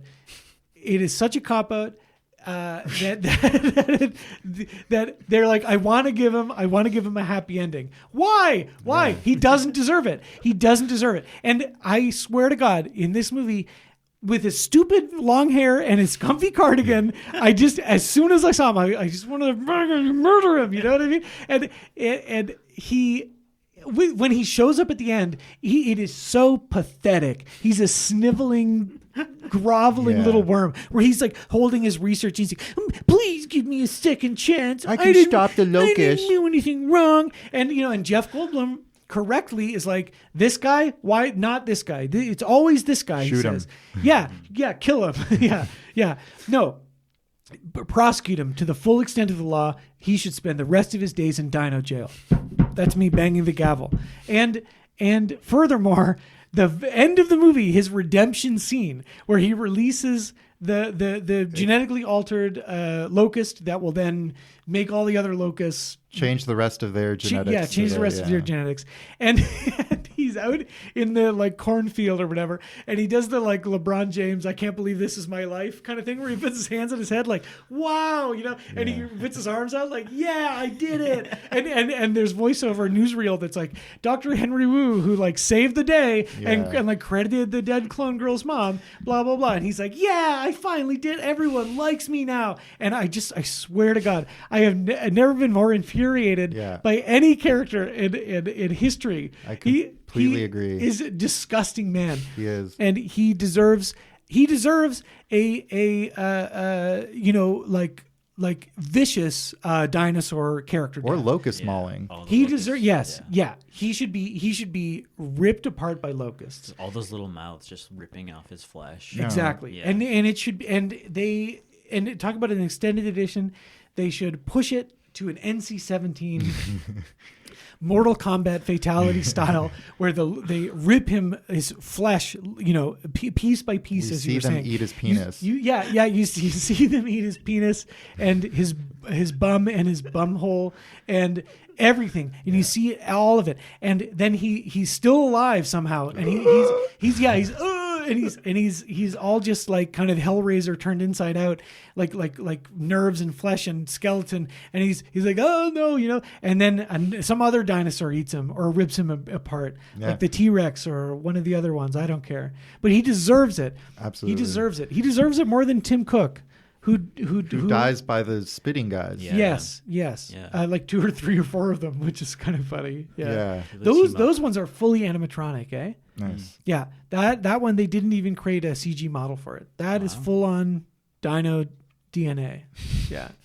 Anyway, Dr. Henry, one of the worst characters ever. I think before he dies, he should be like, the clone girl should talk to him and be like, I'm ashamed of you. Yeah. This is not what my clone mother would have wanted. You suck. But also, like, I would like Clone Girl sucks too. She does. Okay, the perfect ending of this movie. Not to bring up murder suicide again, but the clone girl takes out a revolver, points it at Henry Wu and says, "See you in hell, motherfucker," and then blows him away. And then before anyone else can stop her, she puts the gun to her chin and shoots her head. And again, it is in full view of the camera, a close up, like live leak style, our Bud Dwyer style, boom, and blood everywhere. But because she puts it under her chin and not in her mouth, it doesn't like completely kill her. Yeah. So she's kind of like losing consciousness in Owen Grady's arms and kind of like being like, everything's the going death white, rattle and going white. Yeah. Yeah, exactly. Yeah. The next movie is Chris Pratt dealing with the trauma related to this incident. Yeah, Okay, exactly. There's a question I did want to ask you guys. Jurassic World as a trilogy, I don't think it's a big secret that I hate it. I think, whatever joy you glean from it, humor, that's cool. But, what would you, knowing that they're going to make a new one, do you guys have any thoughts about what they could do that could just be like remotely more interesting or kind of like redemptive for the franchise? What would you want to see in this upcoming 7th Jurassic Park film or Jurassic World? We really have to put our mouth where our money We have to put our mouth on the dinosaur. I'm gonna put my mouth where it You is. can put your mouth where it is. What's your idea? I didn't have one. I was just gonna open the floor to you guys. Do we know? Like, is there any like? Are they keeping any characters? Do we know when it's set or anything? I don't know have anything no about idea. that. I have no idea. But I do believe the original writer, David Coep or whatever, is going to be writing it. So I don't know. I think honestly, maybe the best thing for them to do Let it die. Not okay. First off, don't make it. Secondly, if you're going to make it, I think rather than have it be like, oh, we have to go back to the island to do this or that, right? Just do a kind of stripped down, like dinosaurs running amok and eating people movie that is scary and that is like has some interesting set pieces and at least one or two characters. They don't even have to be interesting. They just have to be not annoying. Yeah. And I don't think it's really that hard to do that. Like sure, even if you don't have any good ideas, like just have them go back to the island for some reason, whatever, fine. But like just do it. Just do a normal like dinosaurs are running around eating. Do a Jurassic Park 3 where it's just like we're stuck here and we have to survive. Like just do something simple. Yeah. They don't Just be normal about it. Just be normal. Yeah. Yeah. For once in your goddamn life, just be normal. That's what you're shaking the clone girl. Stop telling people you're a clone. You know, there's a scene where she goes by and buys a chocolate bar. That's only in the extended one. Oh, yeah. Where the lady's like you're not from around here. Like, Yeah. where's your home? And she just doesn't answer. Yeah. You know? And then she comes home and they're shaking her. They're shaking her like a baby. And they're like, why can't you just be normal, clone girl? Stop telling take off that shirt that says I'm a clone. People can't know. Anyway. What about in the future? There's like clone girl Henry Wu murder suicide. Do that. it Do should have that. ended. Yeah. Yeah. No. Do Retcon that. the ending. Yeah. Just invite her back. Like There was a scene where Chris Pratt chokes out one of the spitting boys. Yeah. comes up and he That's grabs. how you deal with them. Yeah. And it like oozes out some of the goo that it shoots. Yeah. Instead of like being able to shoot it because it's That like might- Stopped in his strangled. mouth. That might be Hilarious. actually the most beautiful image in the film because it's tangible too. Like because he really is choking a puppet. Yeah. You know, like when Miss Piggy chokes Kermit. Or when Larry David choked Elmo. Yeah. Yeah. Oh, vicious, man. That's actually not to sound like Will Wheaton here, who had a huge meltdown about it, It's which really is funny. it's really It's really funny. good. It was like it's like the Judd Apatow Chris Rock slap. Like he could have killed him. It's like that times a million. Where like he freaked out on Twitter and was like, "This is unacceptable. Like Elmo is a child." He's 3.5 years old. He's 3.5 years old. You can't do that. You can't go on TV and choke a child, and your apology was fake, and blah blah blah. It's like It's funny he's that a- Larry David did it. Like yeah. Yeah. I think it's fine to choke Elmo. Elmo is not real.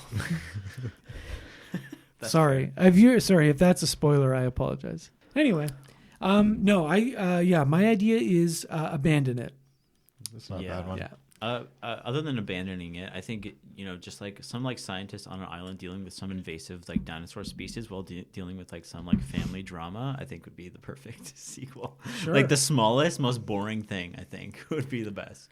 Yeah. Is what I would enjoy. They're never gonna do that. No, I think you're No, right. there's no Back to the possible way. basics. Like keep it normal. Yeah. Yeah. What about in like the future in this timeline? You know, people eventually they want to taste dinosaurs, and you know Jeff Bezos eating dinosaurs. So there's an illegal dinosaur meat trade, and you get some like Greenpeace type radical folks who like interrupt a transportation, a cargo envoy, and they try to rescue these dinosaurs, but then they end up being in like the middle of nowhere, and the dinosaurs get loose and go haywire, and they're obviously like really freaked out and pissed off, so then they start hunting the Right. Greenpeace people. Well, actually, that's a really interesting idea. Two ideas from that. One would be a Frederick Wiseman style 4-hour-long documentary about a Michelin-starred French restaurant where they prepared dinosaur That's meat. good. Yeah. That's good. I like that a lot.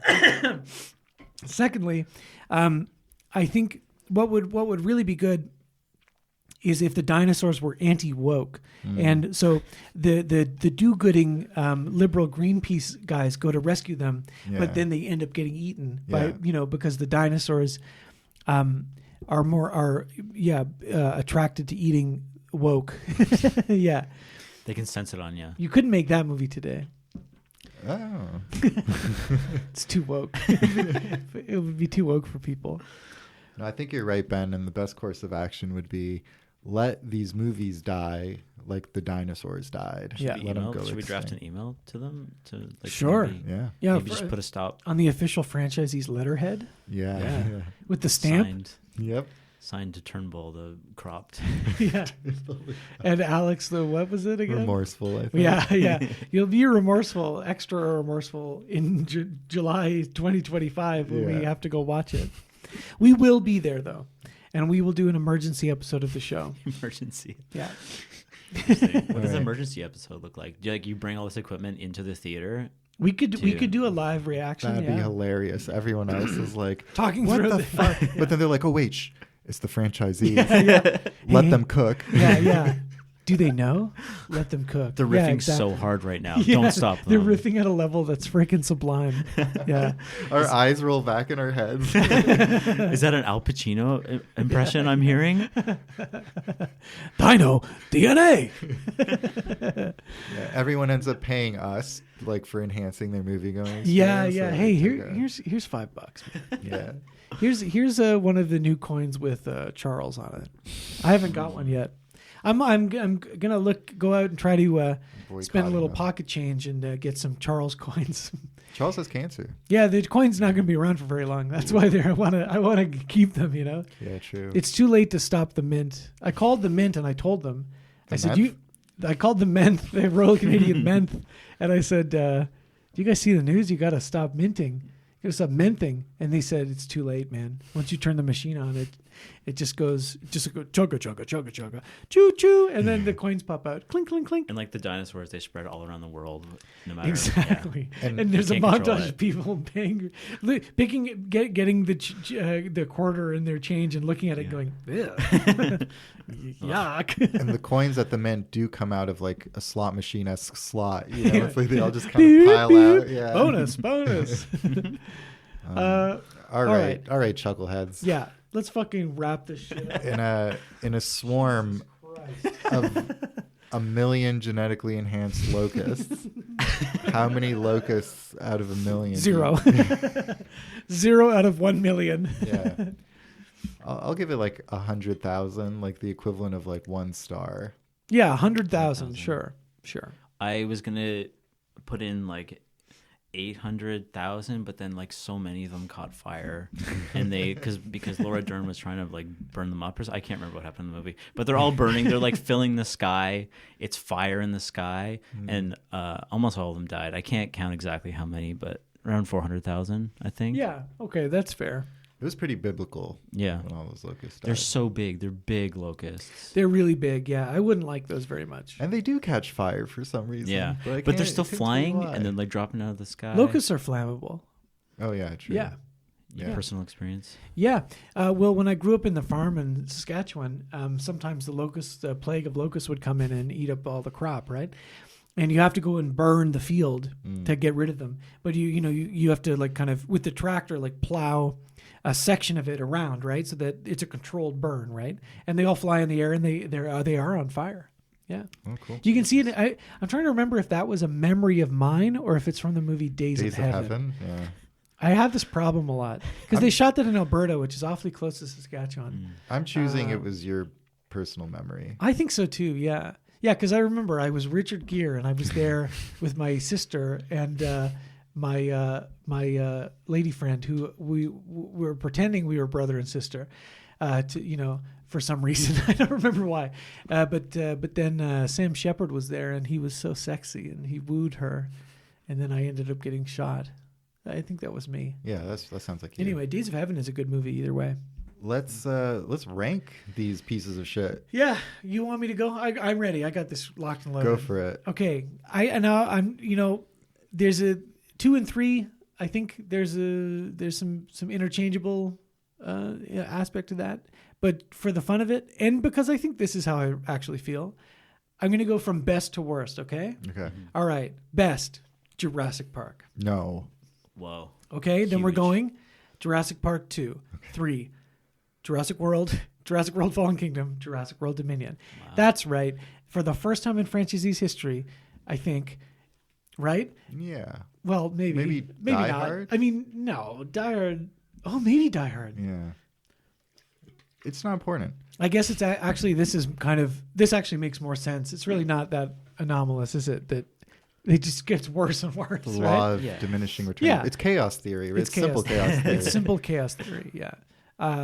No, I think Jurassic Park is a really good movie, and I think the rest of them are all not as good. The first three are fine.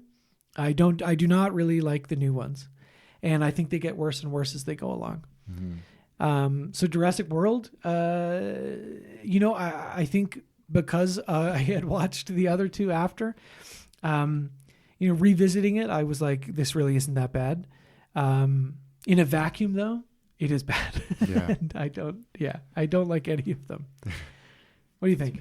I think I will be contrarian and controversial and go Jurassic Park 3. Yeah. Just because it's so short. Like if you put a gun to my head, or you shone a laser on me and a raptor was coming at me and I had to choose, I think I would pick Jurassic Park 3 because it is shorter and I'd get it over with faster. So I'd do your exact same list, but I'd put 3 in third place. I think Jurassic Park is the only really good movie, and the rest of these movies they make me like it less. Because I'm like, look what you started, you sick sons of bitches. Yeah. And I'll talk to you in July of 2025 or whenever it is. Yeah, the podcast is actually going to go into hibernation until then. Yeah. All right, What about Rob, you? have you seen all the other ones? Yeah, I've definitely seen. I think I largely agree. Obviously, Jurassic Park is the best. It's as a kid, one of my favorite movies ever. Same. I think I mostly, Jurassic Park, and then Jurassic Park 2, and then 3, and then Dominion. Nice. And then probably 1, and then Fallen Kingdom. Right. Dominion is, I feel like all of the worlds are, from what I haven't watched the original one in a while, but they're all the same, let's make more money from this franchise feeling to me. And Dominion is the dumbest and worst and the funniest. So it's the best one. That's my... Yeah. I honestly, I'm really happy that you enjoyed it more than the other ones. And I think that is a very welcome take here at the franchisees. Yeah. I'm glad that it wasn't miserable for you entirely, and then you could get some laughs out of it. And to some extent, I do agree. Yeah. I think it is very funny. I do wonder, if we had watched it together, what the experience would be like, because I was laughing. We would have laughed. It would have been way better. Yeah. But I still don't think I could have walked away being like, that was a good movie. Yeah. But maybe just subjectivity points. I could see it if we were all clowning on it. Yeah. I think this one has more clownable moments and jokes than Fallen Kingdom. Mm-hmm. But it's also super duper long. Even the non-extended edition was long. 2.5 hours long. You can squeeze in a lot of masturbation breaks during that time. You have to. Yeah, it's the law. Keeps you sane. Yeah. Well, I guess it's time for us to announce a new franchise. Yes. Now I'm excited. 300. We're not doing 300 and 300 Rise of an Empire. We are not doing that. This is after Camp Cretaceous, right? Yeah. So sorry. Of course, we're going to do another month on Camp Cretaceous. Now, Dune is coming out in March, and it's actually coming out March 1st, I think. Yes. So we could just go right into Dune and do David Lynch's and then Dune 1 and Dune 2, but I think it may not be possible for me to see Dune 2 right away when it gets released. And that would, the episode would have to come out right the day after, 2 days after. So to give people a bit of space, a bit of breathing room, to actually have seen the second part, in the first couple of weeks, we're going to do a quick 1-2 punch here of movies that are different, a different type of quote unquote franchise that I would say is not a franchise. Ted and Ted 2. yeah. And the Ted TV show. So in between two big franchises, Dune and Jurassic Park, we are going to do some smaller films that don't have dinosaurs or Well, kind of jihads. yeah. old actors. Old am I right? actors, yeah, a bunch of old dead people, right? So we're gonna do The Hustler and The Color of Money. That's right. I'm excited to watch The Hustler because I'm a big Cardi B fan. I don't know I don't know anything about Cardi B. Wasn't she in the movie Hustlers? Oh, Was she in yeah, that? maybe. I mean, I've seen that. Oh, so we'll be doing Hustlers as well. Yeah. Actually, we're gonna keep expanding this. What? Oh, yeah, and then what's another movie about a color? The Color Out of Space, and then also we're doing All About the Benjamins because that's money related, and then we're doing Friends with Money. No, yeah, it'll be a good little palate cleanser. Yeah, so I have seen both these movies. The Hustler, I think, is a great old Hollywood movie from the kind that I think is a real like bridging the gap kind of like 60s movie where there's a lot of kind of new Hollywood sort of aspects to it. And Piper Laurie is great in it. Paul Newman, of course, and Springfield Fats. They don't call me Springfield Fats just because I'm morbidly obese. Now you'll finally understand that joke. Yeah, I'm excited. See, we like to pick movies that will contextualize Simpsons jokes. So yeah, The Hustler is great, and then The Color of Money, a movie I've only seen the one time. Martin Scorsese, saw it a long time ago. I'm really excited to revisit that because I think with Tom Cruise, it'll be the first time Tom Cruise comes up. Maybe. Anyway, either way. Listeners, I'm putting it out there now. And Alex, I'm sorry to spring this on you, but we're committing to it. If I say it out loud, we're going to commit to it. We're going to have a bonus episode. Okay. And it's going to be the Martin Scorsese filmography ranking. Okay. Okay. Whoa. So I'm letting you know that now. Just if you want to catch up on anything, if you want to use your precious time off that you spend with the ones you love, if you want to shun them and watch Martin Scorsese movies instead, you're welcome to do that. Okay. Good to know. Yeah. Exciting. I'm excited. Oh, and we're talking fiction features, okay? None of this documentary. I'm not going to watch the Shine a Light Rolling Stones movie. I've seen a lot of his documentaries, but I'm not going to watch the Fran Lebowitz movies. You can't make me. Narrative features. Fiction feature movies. Okay. All of them. Yeah. It's going to be good. So get ready for that. Yeah, Rob, anything you want to promote? No. I like the Pool Blood video. Yeah. That's out there. Yeah. Played Audio Tree with the band Pool Blood. It's on the internet if you look those two words up. Yeah. Yeah. Thanks for watching. Yeah, it was good. That's Yeah, fun. go watch that. I will. Yeah. Yeah. Nothing else really, but yeah. Thanks for having me. Dinos all the way. Yeah, forever and ever. They'll never stop making them. Yeah. We're all going to get the Jurassic Park logo tattooed on our stomachs now. Yeah. Hey, Speaking of the logo, good, one more thing in Dominion is when the T-Rex like walks by a circle in the park or something, and it like recreates the dinosaur logo. I don't Nice know. little Easter egg that. for the fans. Yeah. Nice Eagle-eyed little viewers. Easter egg. I clapped by myself watching Yeah, like in a my seal. in my room. Yeah. Well, we hope you clapped along with the franchise and like a seal, like the seals you are. And, join us next week and the week after for something a little bit more grounded, some real cinema. Yeah, and I just would say. not so you're not too confused by the outro music. R.I.P. Damo Suzuki. Yeah, yes, we just found out Dimo Suzuki, who was the lead singer of Can for 3 of their best albums in the early 70s, passed away. I was saying, I almost got to see him in concert, and it was canceled because it was in April of 2020 during the pandemic. So it was Did something very sad. happen around then? I can't seem to recall. Yeah, that was when all the dinosaurs got released. Oh, that when Clone Girl fucking when released Clone the Girl dinosaurs. fucking, I have to because they remind me of me. I am think clone. a movie dealing with her the repercussions of her decision maybe would be a good Okay, sequel yeah. to So there's that movie, and there's also the alternate history movie where she murder-suicides Dr. Henry Wu and herself and Chris Pratt in front of Chris Pratt, and he has to deal with it and go to therapy for the rest of his life. Yeah. All right. We all deserve to die, just like the dinosaurs. I am an abomination. That's what it is. It's a horror film about Clone Splat. Girl losing her mind and killing everyone involved with Yeah. all of the movies. Yeah, she becomes Megan from the movie Megan. Yeah, and does a little dance. Yeah, she does her little slay the day dance. Yeah. Anyway, I hope you all slay the day. Bye.